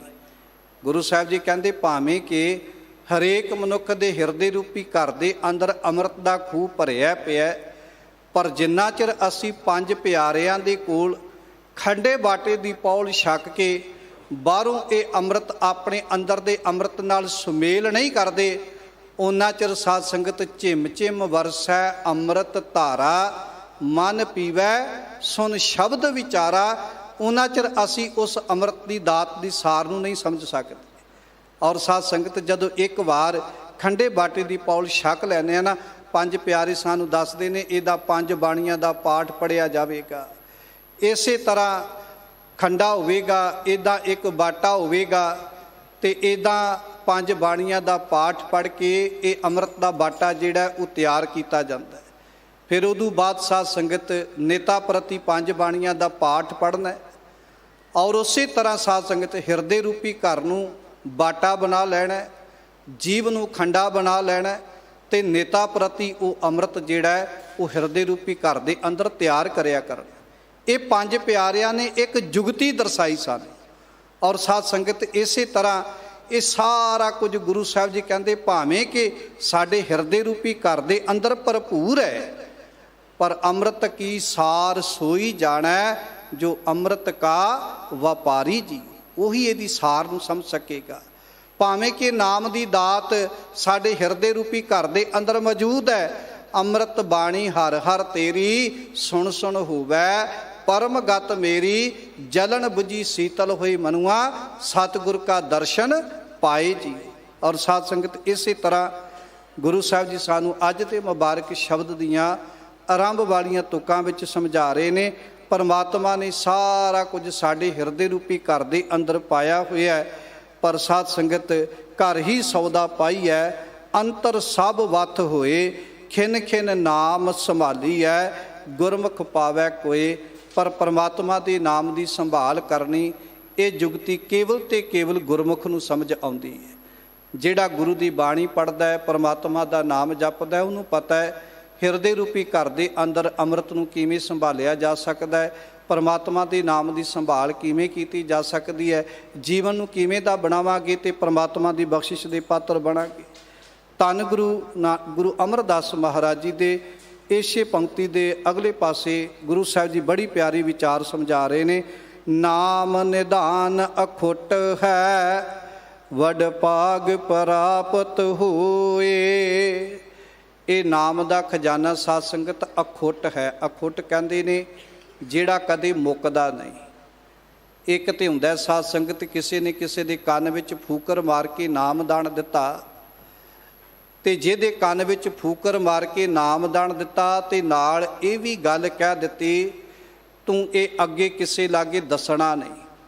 ਉਹ ਪੁੱਛਦਾ ਬੜੇ ਪਿਆਰ ਦੇ ਨਾਲ, ਜੇ ਦੱਸ ਦਿੱਤਾ ਤੇ ਕੀ ਹੋਵੇਗਾ? ਉਹ ਕਹਿੰਦੇ ਫਿਰ ਤੇਰੇ ਕੋਲੋਂ ਮੁੱਕ ਜਾਵੇਗਾ ਤੇ ਉਹਦੇ ਕੋਲ ਚਲਾ ਜਾਵੇਗਾ। ਵੇਖੋ ਕਿੱਡਾ ਵੱਡਾ ਵਹਿਮ ਪਾਇਆ ਜਾਂਦਾ। ਕਹਿੰਦੇ ਫਿਰ ਤੇਰੇ ਕੋਲੋਂ ਮੁੱਕ ਜਾਵੇਗਾ ਤੇ ਉਹਦੇ ਕੋਲ ਚਲਾ ਜਾਵੇਗਾ। ਤੇ ਸਾਡੇ ਗੁਰੂ ਨੇ ਇੱਕ ਗੱਲ ਕਹੀ, ਇਹ ਨਾਮ ਦਾ ਖਜ਼ਾਨਾ ਵੀ ਕਦੇ ਮੁੱਕਣ ਵਾਲਾ। ਇੱਥੇ ਤੇ ਸਾਧ ਸੰਗਤ ਖਾਵੋ ਖਰਚੋ ਰਲ ਮਿਲ ਭਾਈ, ਟੋਟ ਨਾ ਆਵੈ ਵੱਧ ਤੋਂ ਜਾਈ। ਕਿੱਡੀ ਵੱਡੀ ਗੱਲ ਹੈ ਸਾਧ ਸੰਗਤ। ਇੱਕ ਉਹ ਨੇ ਜਿਹੜੇ ਇੱਕ ਦੂਸਰੇ ਦੇ ਕੰਨ ਵਿੱਚ ਫੂਕਰਾ ਮਾਰ ਕੇ ਕਹਿੰਦੇ ਨੇ ਤੈਨੂੰ ਨਾਮਦਾਨ ਦੇ ਦਿੱਤਾ, ਤੂੰ ਕਿਸੇ ਲਾਗੇ ਜ਼ਿਕਰ ਨਹੀਂ ਕਰਨਾ, ਜੇ ਜ਼ਿਕਰ ਕਰ ਦਿੱਤਾ ਤੇ ਤੇਰੇ ਕੋਲੋਂ ਮੁੱਕ ਜਾਵੇਗਾ। ਤੇ ਇੱਕ ਸਾਧ ਸੰਗਤ ਸਾਡਾ ਗੁਰੂ ਹੈ ਜਿਹੜਾ ਸਾਨੂੰ ਬਾਰ-ਬਾਰ ਉਪਦੇਸ਼ ਕਰਦਾ ਹੈ, ਆਪ ਜਪੈ ਅਵਰੈ ਨਾਮ ਜਪਾਵੈ, ਸੁਣਤ ਕਹਿਤ ਰਹਿਤ ਗਤ ਪਾਵੈ। ਜਿਸ ਸਾਡੇ ਗੁਰੂ ਨੇ ਸਾਨੂੰ ਇਹ ਅੰਮ੍ਰਿਤਮਈ ਉਪਦੇਸ਼ ਬਖਸ਼ਿਸ਼ ਕੀਤਾ ਕਿ ਭਾਈ ਜੇ ਅਸੀਂ ਪਰਮਾਤਮਾ ਦੇ ਨਾਮ ਰੂਪੀ ਖਜ਼ਾਨੇ ਨੂੰ ਜਿੰਨਾ ਵਰਤਾਂਗੇ ਇਹ ਘਟੇਗਾ ਨਹੀਂ, ਇਹ ਵਧੇਗਾ। ਔਰ ਸਾਧ ਸੰਗਤ ਇਹ ਬਾਣੀ ਦਾ ਅਖੁੱਟ ਖਜ਼ਾਨਾ ਨਾ, ਇਹ ਧਨ ਅਖੁੱਟ ਨਾ ਨਿਖੁੱਟੈ ਨਾ ਜਾਏ, ਪੂਰਾ ਸਤਿਗੁਰ ਦੀਆ ਦਿਖਾਏ। ਸਾਨੂੰ ਪੂਰੇ ਗੁਰੂ ਨੇ ਇਹ ਨਾਮ ਰੂਪੀ ਧਨ ਦਾ ਇਦਾਂ ਦਾ ਅਖੁੱਟ ਖਜ਼ਾਨਾ ਬਖਸ਼ਿਸ਼ ਕੀਤਾ ਹੈ। ਮਾਗ ਮਜਨ ਸੰਗ ਸਾਧੂਆਂ ਧੂੜੀ ਕਰ ਇਸ਼ਨਾਨ, ਹਰ ਕਾ ਨਾਮ ਧਿਆਏ ਸੁਣ। ਪਾਤਸ਼ਾਹ ਕਹਿੰਦੇ ਭਾਈ ਸਤ ਸੰਗਤ ਦੀ ਚਰਨ ਧੂੜੀ ਵਿੱਚ ਜਾ ਕੇ ਰੱਬ ਦਾ ਨਾਮ ਧਿਆਉਣਾ ਵੀ ਹੈ ਤੇ ਸੁਣਨਾ ਵੀ ਹੈ। ਹੁਣ ਅਗਲੀ ਗੱਲ ਬੜੀ ਕਮਾਲ ਦੀ ਕਹੀ, ਹਰ ਕਾ ਨਾਮ ਧਿਆਏ ਸੁਣ, ਸਭਨਾਂ ਨੂੰ ਕਰ ਦਾਨ। ਤੇ ਇਹ ਨਾਮਦਾਨ ਜਿਹੜਾ ਇਹ ਕੇਵਲ ਕੋਲ ਹੀ ਸੰਭਾਲ ਕੇ ਨਹੀਂ ਰੱਖਣਾ, ਇਹ ਅਖੁੱਟ ਖਜ਼ਾਨਾ ਜਿਹੜਾ ਇਹ ਤੇਰੇ ਕੋਲ ਮੁੱਕੇਗਾ ਨਹੀਂ, ਇਹ ਦੂਸਰਿਆਂ ਨੂੰ ਵੀ ਦਾਨ ਕਰਨਾ। ਭਾਵ ਕਿ ਦੂਸਰਿਆਂ ਨੂੰ ਵੀ ਪਰਮਾਤਮਾ ਦੇ ਨਾਮ ਰੂਪੀ ਧਨ ਦੇ ਨਾਲ ਜੋੜਨ ਦੇ ਯਤਨ ਕਰਨੇ। ਜੇ ਆਪ ਜੁੜਿਆ ਹੋਰਨਾਂ ਨੂੰ ਵੀ ਜੋੜਨ ਦੇ ਯਤਨ ਕਰਨੇ ਨੇ ਤਾਂ ਇਹ ਤੇਰੇ ਤੋਂ ਖਜ਼ਾਨਾ ਜਿਹੜਾ ਉਹ ਕਦੇ ਮੁੱਕੇਗਾ ਨਹੀਂ, ਤੇਰੇ ਕੋਲ ਹੋਰ ਵੱਧ ਜਾਵੇਗਾ, ਹੋਰ ਬਖਸ਼ਿਸ਼ਾਂ ਤੈਨੂੰ ਗੁਰੂ ਨਾਨਕ ਦੇ ਘਰ ਵਿੱਚੋਂ ਪ੍ਰਾਪਤ ਹੋ ਜਾਣਗੀਆਂ। ਮੇਰੇ ਮਨ ਤਜ ਨਿੰਦਾ ਹਉਮੈ ਅਹੰਕਾਰ, ਹਰ ਜੀਓ ਸਦਾ ਧਿਆਏ ਤੂੰ, ਗੁਰਮੁਖ ਏਕੰਕਾਰ ਰਹਾਉ। ਠਹਿਰਾਓ ਵਾਲੇ ਬੰਦ ਵਿੱਚ ਗੁਰੂ ਸਾਹਿਬ ਜੀ ਬਖਸ਼ਿਸ਼ ਕਰ ਰਹੇ ਨੇ, ਹੇ ਮੇਰੇ ਮਨਾ ਇਹ ਨਿੰਦਿਆ ਇਹ ਹੰਕਾਰ ਤੇ ਹਉਮੈ ਤਜ ਕੇ ਇੱਕ ਅਕਾਲ ਪੁਰਖ ਵਾਹਿਗੁਰੂ ਪਰਮੇਸ਼ਰ ਦਾ ਨਾਮ ਜਪਣਾ ਕਰ। ਜੇ ਇੱਕ ਅਕਾਲ ਪੁਰਖ ਵਾਹਿਗੁਰੂ ਪਰਮੇਸ਼ਰ ਦਾ ਨਾਮ ਜਪੇਗਾ ਪਰਮਾਤਮਾ ਦੇ ਚਰਨਾਂ ਵਿੱਚ ਅਭੇਦਤਾ ਪ੍ਰਾਪਤ ਕਰ ਲਵੇਂਗਾ, ਆਪਣੇ ਜੀਵਨ ਨੂੰ ਸਵਾਰ ਲਵੇਂਗਾ। ਤੇਰਾ ਲੋਕ ਸੁਖੀਆ ਪਰਲੋਕ ਸੁਹੇਲਾ ਹੋ ਜਾਵੇਗਾ, ਤੇਰੇ ਸੰਸਾਰ ਤੇ ਆਏ ਦੀ ਜੀਵਨ ਯਾਤਰਾ ਸਫਲ ਹੋ ਜਾਵੇਗੀ। ਇਸੇ ਕਰਕੇ ਗੁਰੂ ਸਾਹਿਬ ਜੀ ਸਾਨੂੰ ਬਾਰ-ਬਾਰ ਇਹ ਸੰਦੇਸ਼ ਦਿੰਦੇ ਨੇ, ਇਹ ਮਨ ਹਰ ਜੀ ਧਿਆਏ ਤੂੰ, ਇੱਕ ਮਨ ਇੱਕ ਚਿੱਤ ਭਾਏ, ਹਰ ਕੀਆਂ ਸਦਾ ਸਦਾ ਵਡਿਆਈਆਂ, ਦੇ ਨਾ ਪਛਤਾਏ। ਉਹ ਪਰਮਾਤਮਾ ਇੱਦਾਂ ਦੀਆਂ ਬਖਸ਼ਿਸ਼ਾਂ ਕਰਕੇ ਨਿਵਾਜਦਾ ਹੈ। ਜੇ ਇੱਕ ਮਨ ਇੱਕ ਚਿੱਤ ਹੋ ਕੇ ਰੱਬ ਦੀ ਬੰਦਗੀ ਕਰਾਂਗੇ ਉਹ ਇੰਨੀਆਂ ਵਡਿਆਈਆਂ ਦੇ ਕੇ ਨਿਵਾਜਦਾ ਹੈ ਕਿ ਉਹ ਕਦੇ ਸੰਸਾਰ 'ਤੇ ਮੁੱਕਦੀਆਂ ਨਹੀਂ। ਇੱਦਾਂ ਦੀਆਂ ਬਖਸ਼ਿਸ਼ਾਂ ਦੇ ਕੇ ਪਰਮਾਤਮਾ ਰੱਬ ਦੀ ਬੰਦਗੀ ਕਰਨ ਵਾਲਿਆਂ ਨੂੰ ਸੰਸਾਰ 'ਤੇ ਨਿਵਾਜਣਾ ਕਰਦਾ ਹੈ। ਗੁਰਮੁਖਾਂ ਕੇ ਮੁਖ ਉਜਲੇ, ਗੁਰ ਸ਼ਬਦੀ ਵਿਚਾਰ, ਹਲਤ ਪਲਤ ਸੁਖ ਪਾਏਂਦੇ, ਜਪ ਜਪ ਹਿਰਦੈ ਮੁਰਾਰ। ਧੰਨ ਗੁਰੂ ਅਮਰਦਾਸ ਮਹਾਰਾਜ ਜੀ ਸ਼ਬਦ ਦੇ ਕੇਂਦਰੀ ਭਾਵ ਤੋਂ ਅੱਗੇ ਸਮਝਾਉਂਦੇ ਨੇ, ਜਿਹੜੇ ਗੁਰਮੁਖ ਜਨ ਹੁੰਦੇ ਨੇ ਉਹ ਪਰਮਾਤਮਾ ਦੀ ਬੰਦਗੀ ਕਰਕੇ, ਪਰਮਾਤਮਾ ਦਾ ਨਾਮ ਜਪ ਕੇ, ਪਰਮੇਸ਼ਰ ਦਾ ਸਿਮਰਨ ਕਰਕੇ ਆਪਣਾ ਮੁਖ ਜਿਹੜਾ ਹੈ ਗੁਰੂ ਦੇ ਸ਼ਬਦ ਦੀ ਵਿਚਾਰ ਨੂੰ ਸਮਝ ਕੇ ਉੱਜਲ ਕਰ ਲੈਂਦੇ ਨੇ। ਉੱਜਲ ਤੋਂ ਭਾਵ ਕਿ ਆਪਣਾ ਜੀਵਨ ਸਾਫ਼ ਸੁਥਰਾ ਬਣਾ ਲੈਂਦੇ ਨੇ, ਆਪਣੇ ਜੀਵਨ ਦੇ ਹਰੇਕ ਗੁਣ ਨੂੰ ਚੰਗਾ ਬਣਾ ਲੈਂਦੇ ਨੇ। ਕਿਵੇਂ ਬਣਾਉਂਦੇ ਨੇ? ਗੁਰੂ ਦੇ ਸ਼ਬਦ ਦੀ ਵਿਚਾਰ ਦੇ ਦੁਆਰਾ। ਗੁਰਮੁਖ ਜਨ ਜਿਹੜੇ ਨੇ ਗੁਰੂ ਦੇ ਸ਼ਬਦ ਦੀ ਵਿਚਾਰ ਕਰਕੇ, ਬਾਣੀ ਪੜ੍ਹ ਕੇ ਆਪਣੇ ਜੀਵਨ ਨੂੰ ਸਵਾਰ ਲੈਣਾ ਕਰਦੇ ਨੇ। ਔਰ ਪਾਤਸ਼ਾਹ ਕਹਿੰਦੇ ਕਿ ਜਿੰਨੀ ਨਾਮ ਧਿਆਇਆ ਗਏ ਮਸਕਤ ਘਾਲ, ਨਾਨਕ ਤੇ ਮੁਖ ਉਜਲੇ ਕੀਤੀ ਛੁੱਟੀ ਨਾਲ। ਔਰ ਸਾਧ ਸੰਗਤ ਜਿਹੜੇ ਪਰਮਾਤਮਾ ਦਾ ਨਾਮ ਜਪਦੇ ਨੇ ਔਰ ਜਿਹੜੇ ਪਰਮਾਤਮਾ ਦੀ ਬੰਦਗੀ ਨਹੀਂ ਕਰਦੇ, ਗੁਰੂ ਸਾਹਿਬ ਜੀ ਉਹਨਾਂ ਦੇ ਬਾਰੇ ਵੀ ਜ਼ਿਕਰ ਕਰਦੇ ਨੇ। ਪਾਤਸ਼ਾਹ ਕਹਿੰਦੇ ਕਿ ਭਾਈ ਦਾਗ ਦੋਸ਼ ਮੂੰਹ ਚੱਲਿਆ ਲਾਏ, ਦਰਗਾਹ ਬੈਸਣ ਨਾ ਹੀ ਜਾਏ। ਜਿਹੜੇ ਮਨੁੱਖ ਪਰਮਾਤਮਾ ਦੀ ਬੰਦਗੀ ਨਹੀਂ ਕਰਦੇ ਉਹ ਜੀਵਨ ਦੇ ਵਿੱਚ ਕਈ ਪ੍ਰਕਾਰ ਦੇ ਦਾਗ ਲੈ ਕੇ ਜਾਂਦੇ ਨੇ, ਭਾਵ ਕਿ ਉਹਨਾਂ ਦਾ ਜੀਵਨ ਦਾਗੀ ਹੋ ਜਾਂਦਾ ਹੈ। ਕਈ ਪ੍ਰਕਾਰ ਦੇ ਕਲੰਕ ਲੈ ਕੇ ਉਹ ਸੰਸਾਰ 'ਤੇ ਵਿਚਰਦੇ ਨੇ, ਪਰ ਮੁਰਦਿਆਂ ਵਰਗੀ ਜ਼ਿੰਦਗੀ ਜਿਹੜੀ ਹੈ ਉਹ ਸੰਸਾਰ 'ਤੇ ਬਤੀਤ ਕਰਦੇ ਨੇ, ਜਿਨ੍ਹਾਂ ਦੇ ਜੀਵਨ 'ਤੇ ਕਿਸੇ ਪ੍ਰਕਾਰ ਦਾ ਕੋਈ ਕਲੰਕ ਲੱਗ ਜਾਂਦਾ ਹੈ। ਔਰ ਸਾਧ ਸੰਗਤ ਐਸੇ ਮਨੁੱਖ ਦਾਗੀ ਜ਼ਿੰਦਗੀ ਲੈ ਕੇ ਸੰਸਾਰ ਦੇ ਉੱਤੇ ਆਪਣਾ ਜੀਵਨ ਬਤੀਤ ਕਰਦੇ ਨੇ। ਨਾ ਉਹਨਾਂ ਦਾ ਲੋਕ ਸੁਖੀਆ ਹੁੰਦਾ ਅਤੇ ਨਾ ਪਰਲੋਕ ਸੁਹੇਲਾ ਹੁੰਦਾ।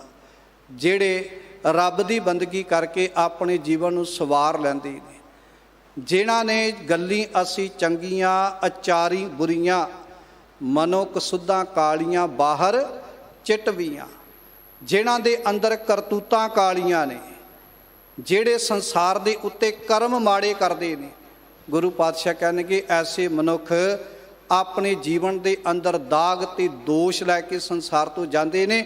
ਉਹਨਾਂ ਨੂੰ ਪਰਮਾਤਮਾ ਦੇ ਚਰਨਾਂ ਦੇ ਵਿੱਚ ਵੀ ਢੋਈ ਪ੍ਰਾਪਤ ਨਹੀਂ ਹੁੰਦੀ।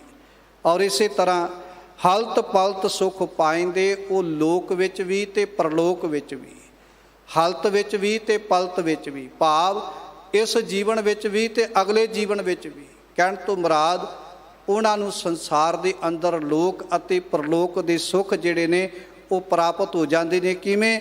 ਜਪ ਜਪ ਹਿਰਦੈ ਮੁਰਾਰ, ਜਦੋਂ ਉਹ ਪਰਮਾਤਮਾ ਦੀ, ਪਰਮੇਸ਼ਰ ਦੀ ਬੰਦਗੀ ਕਰਦੇ ਨੇ। ਘਰ ਹੀ ਵਿੱਚ ਮਹਿਲ ਪਾਇਆ, ਗੁਰ ਸ਼ਬਦੀ ਵਿਚਾਰ। ਗੁਰੂ ਸਾਹਿਬ ਜੀ ਕਹਿੰਦੇ ਐਸੇ ਮਨੁੱਖ ਹਿਰਦੇ ਰੂਪੀ ਘਰ ਦੇ ਅੰਦਰੋਂ ਹੀ ਮਹਿਲ ਰੂਪੀ ਪਰਮਾਤਮਾ ਦੀ ਜਿਹੜੀ ਹੈ ਉਹ ਪ੍ਰਾਪਤੀ ਕਰ ਲੈਂਦੀ, ਭਾਵ ਕਿ ਉਹਨਾਂ ਨੂੰ ਰੱਬ ਦੀ ਪ੍ਰਾਪਤੀ ਵਾਸਤੇ ਬਾਹਰ ਨਹੀਂ ਜਾਣਾ ਪੈਂਦਾ। ਉਹ ਘਰ ਵਿੱਚ ਬੈਠਿਆਂ ਹੀ, ਘਰ ਹੀ ਬੈਠਿਆਂ ਸਹੁ ਪਾਈਐ ਜੇ ਨੀਅਤ ਰਾਸ ਕਰੇ। ਉਹ ਆਪਣੀ ਨੀਅਤ ਨੂੰ ਸਾਫ ਸੁਥਰਾ ਕਰਕੇ, ਘਰ ਬੈਠਿਆਂ ਹੀ ਸ਼ਬਦ ਦੀ ਵਿਚਾਰ ਕਰਕੇ, ਘਰ ਬੈਠਿਆਂ ਹੀ ਬਾਣੀ ਪੜ੍ਹ ਕੇ, ਗੁਰ ਸ਼ਬਦ ਦੀ ਵਿਚਾਰ ਦੇ ਦੁਆਰਾ ਉਹ ਘਰ-ਬਾਰ ਛੱਡ ਕੇ ਜੰਗਲਾਂ ਵਿੱਚ ਨਹੀਂ ਜਾਂਦੇ। ਉਹ ਘਰ ਵਿੱਚ ਰਹਿੰਦਿਆਂ ਹੋਇਆਂ, ਗ੍ਰਸਤ ਦੀਆਂ ਜ਼ਿੰਮੇਵਾਰੀਆਂ ਨਿਭਾਉਂਦਿਆਂ ਹੋਇਆਂ, ਹਾਥ ਪਾਉ ਕਰ ਕਾਮ ਸਭ ਚੀਤ ਨਰੰਜਨ ਨਾਲ, ਉਹ ਹੱਥਾਂ ਪੈਰਾਂ ਦੇ ਨਾਲ ਕੰਮਕਾਰ ਵੀ ਕਰਦੇ ਨੇ, ਪਰ ਚਿੱਤ ਬਿਰਤੀ ਪਰਮਾਤਮਾ ਦੇ ਚਰਨਾਂ ਵਿੱਚ ਜੋੜ ਕੇ ਰੱਖਦੇ ਨੇ। ਗੁਰੂ ਦੇ ਸ਼ਬਦ ਦੀ ਵਿਚਾਰ ਨਾਲ ਜੁੜੇ ਹੋਏ, ਨਿਜ ਕਰ ਮਹਿਲ ਪਾਵੋ ਸੁਖ ਸਹਜੇ, ਬਹੁਰ ਨਾ ਹੋਏਗੋ ਫੇਰਾ। ਉਹ ਘਰ ਵਿੱਚ ਰਹਿੰਦਿਆਂ ਹੋਈਆਂ, ਸੰਸਾਰ ਰੂਪੀ ਘਰ ਵਿੱਚ ਰਹਿੰਦਿਆਂ ਨਿਰੰਕਾਰ ਦੀ ਪ੍ਰਾਪਤੀ ਕਰ ਲੈਂਦੇ ਨੇ। ਸਤਿਗੁਰ ਤੇ ਜੋ ਮੂੰਹ ਫੇਰੇ, ਮੱਥੇ ਤਿੰਨ ਕਾਲੇ, ਅਨ ਦਿਨ ਦੁੱਖ ਕਮਾਵੰਦੇ, ਨਿਤ ਜੋਹੇ ਜਮ ਜਾਲੇ। ਪਾਤਸ਼ਾਹ ਕਹਿੰਦੇ ਕਿ ਜਿਹੜੇ ਗੁਰੂ ਤੋਂ ਬੇਮੁਖ ਹੁੰਦੇ ਨੇ ਉਹਨਾਂ ਦਾ ਜੀਵਨ ਫਿਰ ਕੈਸਾ ਹੁੰਦਾ ਹੈ। ਇੱਥੋਂ ਤੱਕ ਤੇ ਗੁਰੂ ਨਾਲ ਜੁੜਿਆ ਹੋਇਆਂ ਦੇ ਜੀਵਨ ਦੀ ਗੱਲ ਗੁਰੂ ਸਾਹਿਬ ਜੀ ਨੇ ਕੀਤੀ। ਹੁਣ ਜਿਹੜੇ ਗੁਰੂ ਤੋਂ ਬੇਮੁਖ ਨੇ, ਗੁਰੂ ਤੋਂ ਟੁੱਟੇ ਹੋਏ ਨੇ ਔਰ ਥਾਂ ਥਾਂ ਦੇ ਉੱਤੇ ਭਟਕ ਰਹੇ ਨੇ, ਸਤਿਗੁਰ ਤੇ ਜੋ ਮੂੰਹ ਫੇਰੇ, ਮੱਥੇ ਤਿੰਨ ਕਾਲੇ। ਪਾਤਸ਼ਾਹ ਕਹਿੰਦੇ ਕਿ ਭਾਈ ਉਹਨਾਂ ਦੇ ਮੱਥੇ 'ਤੇ ਕਾਲੇ ਦਾਗ ਲੱਗੇ ਹੁੰਦੇ ਨੇ। ਜਿਵੇਂ ਭਗਤ ਫਰੀਦ ਜੀ ਕਹਿੰਦੇ ਨੇ, ਫਰੀਦਾ ਮੈਂ ਜਾਣਿਆ ਦੁੱਖ ਮੁਝ ਕੋ, ਦੁੱਖ ਸੁਭਾਇਆ ਜਗ, ਉੱਚਾ ਚੜ੍ਹ ਕੇ ਦੇਖਿਆ ਤਾਂ ਘਰ ਘਰ ਇਹ ਅੱਗ। ਮੈਂ ਸੋਚਿਆ ਕਿ ਸ਼ਾਇਦ ਮੇਰੇ ਤੇ ਲੋਕ ਦਾਗ ਦੋਸ਼ ਲਾ ਰਹੇ ਨੇ, ਪਰ ਜਿਹੜੇ ਸੰਸਾਰ ਦੇ ਉੱਤੇ ਬੜੇ ਬੜੇ ਸਿਆਣੇ ਲੋਕ ਨੇ ਉਹ ਵੀ ਦੁੱਖ ਦੀ ਅੱਗ ਵਿੱਚ ਸੰਸਾਰ ਤੇ ਝੁਲਸਦੇ ਪਏ ਨੇ। ਇਹ ਅੱਗ ਹਰੇਕ ਮਨੁੱਖ ਦੇ ਹਿਰਦੇ ਰੂਪੀ ਘਰ ਦੇ ਅੰਦਰ ਬਲ ਰਹੀ ਹੈ। ਵਿਕਾਰਾਂ ਦੀ ਅੱਗ ਹਰੇਕ ਮਨੁੱਖ ਦੇ ਹਿਰਦੇ ਰੂਪੀ ਘਰ ਦੇ ਅੰਦਰ ਬਲ ਰਹੀ ਹੈ। ਤੇ ਜਿਸ ਹੀ ਮਨੁੱਖ ਪੈ ਕਰੋ ਬੇਨਤੀ ਸੋ ਆਪਣਾ ਦੁੱਖ ਭਰਿਆ। ਬੜੇ ਬੜੇ ਲੋਕ ਸੰਸਾਰ ਦੇ ਉੱਤੇ ਮੁੱਖ ਤੇ ਕਾਲਖ ਲੈ ਕੇ ਸੰਸਾਰ ਤੇ ਤੁਰੇ ਫਿਰਦੇ ਨੇ। ਜਿਵੇਂ ਸਾਧ ਸੰਗਤ, ਜਿਸ ਵਕਤ ਸੱਤੇ ਤੇ ਬਲਵੰਡ ਜੀ ਨੇ ਧੰਨ ਧੰਨ ਸ੍ਰੀ ਗੁਰੂ ਰਾਮਦਾਸ ਮਹਾਰਾਜ ਜੀ ਦੇ ਦਰਬਾਰ ਵਿੱਚ ਸੱਚਖੰਡ ਸ੍ਰੀ ਹਰਿਮੰਦਰ ਸਾਹਿਬ ਵਿਖੇ ਆਪਣੇ ਹੰਕਾਰ ਦੇ ਵਿੱਚ ਆ ਕੇ ਗੁਰੂ ਘਰ ਦੇ ਅੰਦਰ ਕੀਰਤਨ ਕਰਨ ਤੋਂ ਇਨਕਾਰ ਕੀਤਾ। ਔਰ ਸਾਧ ਸੰਗਤ, ਸਭ ਤੋਂ ਪਹਿਲਾਂ ਬਾਬਾ ਬੁੱਢਾ ਸਾਹਿਬ ਜੀ ਸੱਤਾ ਤੇ ਬਲਵੰਡ ਨੂੰ ਮਨਾਉਣ ਵਾਸਤੇ ਗਏ। ਕਿਹਦੇ ਵਾਸਤੇ? ਕਿ ਤੁਸੀਂ ਗੁਰੂ ਨਾਨਕ ਦੇ ਘਰ ਆ ਕੇ ਕੀਰਤਨ ਕਰੋ, ਤੁਹਾਡੀ ਬੜੀ ਮਹਾਨਤਾ ਹੈ, ਸੰਗਤ ਤੁਹਾਡਾ ਸਤਿਕਾਰ ਕਰਦੀ ਹੈ, ਤੁਸੀਂ ਮੁੜ ਕੇ ਆ ਕੇ ਗੁਰੂ ਨਾਨਕ ਦੇ ਘਰ ਦੇ ਅੰਦਰ ਕੀਰਤਨ ਦੀ ਦਾਤ ਨੂੰ ਸੰਭਾਲਣਾ ਕਰੋ। ਉਹਨਾਂ ਨੇ ਹੰਕਾਰ ਦੇ ਵਿੱਚ ਆ ਕੇ, ਕਿਉਂਕਿ ਪ੍ਰਿਥੀ ਚੰਦ ਦੀ ਚਾਲ ਦੇ ਵਿੱਚ ਆਏ ਹੋਏ ਸਨ ਕਿ ਤੁਹਾਨੂੰ ਡਬਲ ਪੈਸੇ ਦਿੱਤੇ ਜਾਣਗੇ, ਤੁਸੀਂ ਮੇਰੇ ਹੇਹਰ ਪਿੰਡ ਦੇ ਅੰਦਰ ਬਣੇ ਹੋਏ ਹਰਿਮੰਦਰ ਦੇ ਅੰਦਰ ਆ ਕੇ ਕੀਰਤਨ ਕਰਨਾ ਕਰੋ। ਔਰ ਸਾਧ ਸੰਗਤ, ਜਦੋਂ ਇਨਕਾਰ ਕਰ ਦਿੱਤਾ, ਭਾਈ ਗੁਰਦਾਸ ਜੀ ਗਏ, ਉਹਨਾਂ ਵੀ ਜਾ ਕੇ ਬੇਨਤੀ ਕੀਤੀ, ਉਹਨਾਂ ਫੇਰ ਇਨਕਾਰ ਕਰ ਦਿੱਤਾ। ਫਿਰ ਧੰਨ ਗੁਰੂ ਅਰਜਨ ਦੇਵ ਮਹਾਰਾਜ ਜੀ ਆਪ ਚੱਲ ਕੇ ਗਏ। ਕਿੰਨਾ ਸਤਿਕਾਰ ਕੀਤਾ ਸਾਧ ਸੰਗਤ। ਆਪ ਚੱਲ ਕੇ ਗਏ ਤੇ ਜਾ ਕੇ ਸੱਤੇ ਤੇ ਬਲਵੰਡ ਜੀ ਨੂੰ ਕਹਿੰਦੇ ਨੇ, ਭਾਈ ਹੱਥ ਜੋੜ ਕੇ ਬੇਨਤੀ ਹੈ, ਤੁਸੀਂ ਗੁਰੂ ਨਾਨਕ ਦੇ ਘਰ ਦੇ ਕੀਰਤਨੀਏ ਜੇ, ਤੁਹਾਡਾ ਬੜਾ ਉੱਚਾ ਮਾਣ ਤੇ ਸਤਿਕਾਰ ਹੈ, ਤੁਸੀਂ ਆ ਕੇ ਗੁਰੂ ਨਾਨਕ ਦੇ ਘਰ ਦੇ ਅੰਦਰ ਗੁਰਬਾਣੀ ਕੀਰਤਨ ਕਰਨਾ ਕਰੋ। ਤੇ ਸਾਧ ਸੰਗਤ, ਹੰਕਾਰ ਦੇ ਵਿੱਚ ਆਫਰਿਆ ਹੋਇਆਂ ਨੇ ਇੱਥੋਂ ਤੱਕ ਬਚਨ ਕਹਿ ਦਿੱਤੇ, ਕਹਿੰਦੇ ਜੇ ਰਜਾਦਾ ਤੇ ਸਜਾਦਾ ਗੁਰੂ ਨਾਨਕ ਸਾਹਿਬ ਦੇ ਕੋਲ ਭਾਈ ਮਰਦਾਨਾ ਕੀਰਤਨ ਨਾ ਕਰਦੇ ਤੇ ਗੁਰੂ ਨਾਨਕ ਨੂੰ ਕਿਹਨੇ ਜਾਣਨਾ ਸੀ। ਕਹਿੰਦੇ ਜੇ ਗੁਰੂ ਦਰਬਾਰ ਵਿੱਚ ਰਜਾਦਾ ਤੇ ਸਜਾਦਾ ਭਾਈ ਮਰਦਾਨੇ ਦੇ ਪੁੱਤਰ ਕੀਰਤਨ ਨਾ ਕਰਦੇ ਤੇ ਧੰਨ ਗੁਰੂ ਅੰਗਦ ਦੇਵ ਮਹਾਰਾਜ ਨੂੰ ਕਿਹਨੇ ਜਾਣਨਾ ਸੀ। ਇਹ ਸਾਰੀਆਂ ਗੁਰੂ ਨਾਨਕ ਦੇ ਘਰ ਦੀਆਂ ਵਡਿਆਈਆਂ, ਤੁਹਾਨੂੰ ਗੁਰੂ ਬਣਾਉਣ ਵਾਲੇ ਵੀ ਅਸੀਂ ਆ। ਤੇ ਜੇ ਅਸੀਂ ਕੀਰਤਨ ਨਾ ਕੀਤਾ ਤੇ ਫਿਰ ਇਹ ਵੀ ਗੱਲ ਯਾਦ ਰੱਖਿਓ, ਤੁਸੀਂ ਵੀ ਸੰਸਾਰ ਦੇ ਵਿੱਚ ਗੁਰੂ ਨਹੀਂ ਰਹੋਗੇ। ਜਦੋਂ ਸਾਧ ਸੰਗਤ ਪਹਿਲੇ ਗੁਰੂ ਸਾਹਿਬਾਨਾਂ ਦੇ ਪ੍ਰਤੀ ਇੱਦਾਂ ਦੇ ਸ਼ਬਦ ਵਰਤੇ ਨਾ, ਤੇ ਧੰਨ ਗੁਰੂ ਅਰਜਨ ਦੇਵ ਮਹਾਰਾਜ ਜੀ ਕਹਿਣ ਲੱਗੇ, ਸੱਤਾ ਤੇ ਬਲਵੰਡ ਜੀ, ਤੁਸੀਂ ਮੈਨੂੰ 4 ਸ਼ਬਦ ਵੱਧ ਵੀ ਕਹਿ ਲੈਂਦੇ ਤੇ ਮੈਂ ਜਰ ਲੈਣਾ ਸੀ। ਮੈਂ ਕਿਸੇ ਪ੍ਰਕਾਰ ਦਾ ਕੋਈ ਗਿਲਾ ਨਹੀਂ ਸੀ ਕਰਨਾ, ਪਰ ਹਕੀਕਤ ਇਹ ਹੈ ਤੁਸੀਂ ਗੁਰੂ ਨਾਨਕ ਦੀ, ਸਾਡੇ ਵੱਡੇ ਗੁਰੂ ਸਾਹਿਬਾਨਾਂ ਦੀ ਨਰਾਦਰੀ ਦੇ ਵਿੱਚ ਇਹ ਸ਼ਬਦ ਕਹੇ ਨੇ। ਇਸ ਕਰਕੇ ਅਸੀਂ ਤੁਹਾਨੂੰ ਗੁਰੂ ਨਾਨਕ ਦੇ ਘਰ ਦੇ ਅੰਦਰ ਅੱਜ ਤੋਂ ਬਾਅਦ ਕਦੇ ਇੱਦਾਂ ਦਾ ਆਉਣ ਵਾਸਤੇ ਸੁਨੇਹਾ ਨਹੀਂ ਲਾਵਾਂਗੇ। ਸੰਗਤ ਨੂੰ ਵੀ ਕਹਿ ਦਿੱਤਾ, ਅੱਜ ਤੋਂ ਬਾਅਦ ਕੋਈ ਸੱਤੇ ਤੇ ਬਲਵੰਡ ਨੂੰ ਮੁੱਖ ਨਾ ਲਾਵੇ। ਸਾਧ ਸੰਗਤ ਵੇਖੋ, ਸੰਸਾਰ ਵਿੱਚ ਐਸੇ ਵੀ ਪਰ ਉਪਕਾਰੀ ਜੀਵ ਨੇ। ਫਿਰ ਇੱਥੋਂ ਤੱਕ ਵੀ ਗੁਰੂ ਸਾਹਿਬ ਜੀ ਨੇ ਬਚਨ ਕਹਿ ਦਿੱਤੇ, ਜਿਹੜਾ ਇਹਨਾਂ ਦੀ ਸਿਫਾਰਿਸ਼ ਲੈ ਕੇ ਆਵੇਗਾ ਨਾ, ਸਿਫਾਰਿਸ਼ ਉਹਦਾ ਮੁੱਖ ਕਾਲਾ ਕਰਕੇ ਸਾਰੇ ਸ਼ਹਿਰ ਵਿੱਚ ਉਹਨੂੰ ਖੋਤੇ ਤੇ ਚਾੜ ਕੇ ਘੁਮਾਇਆ ਜਾਵੇਗਾ। ਹੁਣ ਸਾਧ ਸੰਗਤ, ਥੋੜ੍ਹੇ ਦਿਨਾਂ 'ਚ ਹੀ ਘਰ 'ਚ ਗਰੀਬੀ ਆਉਣੀ ਸ਼ੁਰੂ ਹੋ ਗਈ, ਹਾਲਾਤ ਬੜੀ ਪਤਲੀ ਹੋ ਗਈ। ਔਰ ਥੋੜ੍ਹੇ ਸਮੇਂ ਦੇ ਬਾਅਦ ਪਰ ਉਪਕਾਰੀ ਭਾਈ ਲੱਦਾ ਜੀ ਦੇ ਕੋਲ ਲਾਹੌਰ ਜਾ ਕੇ ਬੇਨਤੀ ਕੀਤੇ ਤੇ ਪਰ ਉਪਕਾਰੀ ਭਾਈ ਲੱਦਾ ਜੀ ਆਪ ਹੀ ਆਪਣੇ ਮੱਥੇ ਤੇ ਕਾਲਖ ਮਲ ਕੇ, ਵੇਖੋ ਸਾਧ ਸੰਗਤ, ਇਹ ਕਾਲਖ ਕਾਹਦੇ ਵਾਸਤੇ ਮਲੀ ਹੈ? ਗੁਰੂ ਦਰਬਾਰ ਵਿੱਚ ਕਿਸੇ ਦਾ ਭਲਾ ਕਰਨ ਵਾਸਤੇ। ਔਰ ਆਪ ਹੀ ਖੋਤੇ ਤੇ ਚੜ੍ਹ ਕੇ ਢੋਲ ਲੈ ਕੇ ਨਾਲ ਸੰਗਤ ਲੈ ਕੇ ਪਰਉਪਕਾਰੀ ਭਾਈ ਲੱਦਾ ਜੀ ਆ ਕੇ ਧੰਨ ਗੁਰੂ ਅਰਜਨ ਦੇਵ ਜੀ ਦੇ ਚਰਨਾਂ ਵਿੱਚ ਇਹਨਾਂ ਦੀ ਖਿਮਾ ਜਾਚਨਾ ਵਾਸਤੇ ਬੇਨਤੀ ਕਰਦੇ ਨੇ। ਔਰ ਧੰਨ ਗੁਰੂ ਅਰਜਨ ਦੇਵ ਮਹਾਰਾਜ ਜੀ ਮੱਥੇ ਤੇ ਕਾਲਖ ਮਲਣ ਵਾਲੇ ਪਰਉਪਕਾਰੀ ਭਾਈ ਲੱਦੇ ਦੇ ਜੀਵਨ ਤੋਂ ਇੰਨਾ ਪ੍ਰਭਾਵਿਤ ਨੇ, ਇੰਨੀ ਜਾਣਦੇ ਨੇ। ਸਤਿਗੁਰੂ ਕਹਿਣ ਲੱਗੇ, ਭਾਈ ਲੱਦਾ ਜੀ, ਤੁਹਾਨੂੰ ਇਹ ਸਾਰਾ ਕੁਝ ਕਰਨ ਦੀ ਲੋੜ ਨਹੀਂ ਸੀ, ਤੁਸੀਂ ਵੈਸੇ ਵੀ ਆ ਜਾਂਦੇ ਨਾ ਤੇ ਗੁਰੂ ਨਾਨਕ ਦੇ ਘਰ ਵਿੱਚ ਅਸੀਂ ਇਹਨਾਂ ਨੂੰ ਤਾਂ ਵੀ ਬਖਸ਼ ਦੇਣਾ ਸੀ। ਸਾਧ ਸੰਗਤ, ਇੱਕ ਉਹ ਮਨੁੱਖ ਨੇ ਜਿਨ੍ਹਾਂ ਦਾ ਜੀਵਨ ਬੜਾ ਸਾਫ ਸੁਥਰਾ ਹੈ, ਪਰ ਜੇ ਉਹ ਮੱਥੇ ਤੇ ਕਾਲਖ ਵੀ ਮਲ ਲੈਂਦੇ ਨੇ ਤੇ ਬਾਹਰ ਦੀ ਕਾਲਖ ਵੀ ਉਹਨਾਂ ਦੇ ਜੀਵਨ ਨੂੰ ਗੰਦਲਾ ਨਹੀਂ ਕਰ ਸਕਦੀ। ਪਰ ਇੱਕ ਉਹ ਮਨੁੱਖ ਨੇ ਜਿਹੜੇ ਬਾਹਰੋਂ ਬੜੇ ਸਾਫ਼ ਸੁਥਰੇ ਵੀ ਨੇ, ਪਰ ਉਹਨਾਂ ਦੇ ਮੱਥੇ ਤੇ ਐਸੀ ਕਾਲਖ ਲੱਗੀ ਹੈ, ਉਹ ਸੰਸਾਰ ਦੇ ਉੱਤੇ ਸਹੀ ਤਰੀਕੇ ਦੇ ਨਾਲ, ਸਹੀ ਢੰਗ ਦੇ ਨਾਲ ਆਪਣਾ ਜੀਵਨ ਬਤੀਤ ਨਹੀਂ ਕਰ ਸਕਦੇ। ਲੋਕ ਉਹਨਾਂ ਨੂੰ ਸੰਸਾਰ 'ਤੇ ਤਾਨੇ ਮਾਰਦੇ ਨੇ, ਮਿਹਣੇ ਮਾਰਦੇ ਨੇ, ਔਰ ਸਾਧ ਸੰਗਤ ਐਸੇ ਮਨੁੱਖ ਕਾਲਾ ਮੁਖੀ ਲੈ ਕੇ ਤੇ ਰੱਬ ਦੇ ਘਰ ਵਿੱਚ ਸੰਸਾਰ ਤੋਂ ਤੁਰ ਜਾਂਦੇ ਨੇ। ਇੰਜ ਕਹਿ ਦਈਏ, ਧੰਨ ਗੁਰੂ ਅਰਜਨ ਦੇਵ ਮਹਾਰਾਜ ਜੀ ਨੇ ਫਿਰ ਬਚਨ ਕੇ ਇਹਨਾਂ ਨੂੰ ਬਖਸ਼ਿਆ ਤੇ ਜਾਵੇਗਾ, ਪਰ ਇੱਕ ਸ਼ਰਤ ਹੈ, ਜਿਹੜੇ ਮੁੱਖ ਦੇ ਨਾਲ ਇਹਨਾਂ ਨੇ ਵੱਡੇ ਗੁਰੂ ਸਾਹਿਬਾਨਾਂ ਦੀ ਨਰਾਦਰੀ ਕੀਤੀ ਹੈ ਨਾ, ਉਸੇ ਮੁੱਖ ਦੇ ਨਾਲ ਉਹਨਾਂ ਗੁਰੂ ਸਾਹਿਬਾਨਾਂ ਦੀ ਸਿਫਤ ਕਰਨ। ਔਰ ਸਾਧ ਸੰਗਤ ਫਿਰ ਰਾਏ ਬਲਵੰਡ ਤਥਾ ਸਤੈ ਡੂਮ ਆਕੀ ਰਾਮ ਕਲੀ ਰਾਗ ਦੇ ਅੰਦਰ ਵਾਰ ਜੋ ਰਾਏ ਬਲਵੰਡ ਤੇ ਸਤੈ ਡੂਮ ਨੇ ਉਚਾਰਨ ਕੀਤੀ, ਉਹਦੇ ਵਿੱਚ ਗੁਰੂ ਸਾਹਿਬਾਨਾਂ ਦੀ ਵਡਿਆਈ ਕੀਤੀ। ਔਰ ਜਿਉਂ-ਜਿਉਂ ਉਹਨਾਂ ਨੇ ਵਡਿਆਈ ਕੀਤੀ, ਗੁਰੂ ਨਾਨਕ ਦੇ ਘਰ ਦੀਆਂ ਬਖਸ਼ਿਸ਼ਾਂ ਦੇ ਪਾਤਰ ਬਣਦੇ ਗਏ। ਇੰਜ ਕਹਿ ਦਈਏ, ਧੰਨ ਗੁਰੂ ਅਮਰਦਾਸ ਮਹਾਰਾਜ ਜੀ ਵੀ ਅੱਜ ਦੇ ਮੁਬਾਰਕ ਸ਼ਬਦ ਵਿੱਚ ਸਾਨੂੰ ਸਮਝਾ ਰਹੇ ਨੇ, ਜਿਹੜੇ ਗੁਰੂ ਤੋਂ ਮੂੰਹ ਫੇਰ ਲੈਂਦੇ ਨੇ ਉਹ ਸਦਾ ਹੀ ਮੱਥੇ ਦੀ ਕਾਲਖ ਲੈ ਕੇ ਸੰਸਾਰ 'ਤੇ ਆਪਣਾ ਜੀਵਨ ਬਤੀਤ ਕਰਦੇ ਨੇ। ਅਨ ਦਿਨ ਦੁੱਖ ਕਮਾਉਂਦੇ ਨਿਤ ਜੋਹੇ ਜਮ ਜਾਲੇ। ਉਹ ਨੇਤਾ ਪ੍ਰਤੀ ਸੰਸਾਰ 'ਤੇ ਦੁੱਖ ਜਿਹੜਾ ਹੈ ਉਹ ਸੰਸਾਰ 'ਤੇ ਉਹਨਾਂ ਦੇ ਜੀਵਨ ਦੇ ਵਿੱਚ ਵਰਤਦਾ ਹੈ, ਔਰ ਕਦੇ ਵੀ ਉਹ ਸੁੱਖ ਦੀ ਜ਼ਿੰਦਗੀ ਬਤੀਤ ਨਹੀਂ ਕਰਦੇ। ਅਖੀਰ ਜਮਦੂਤਾਂ ਦੀ ਫਾਹੀ ਵਿੱਚ ਉਹ ਵੱਜ ਜਾਂਦੇ ਹਨ।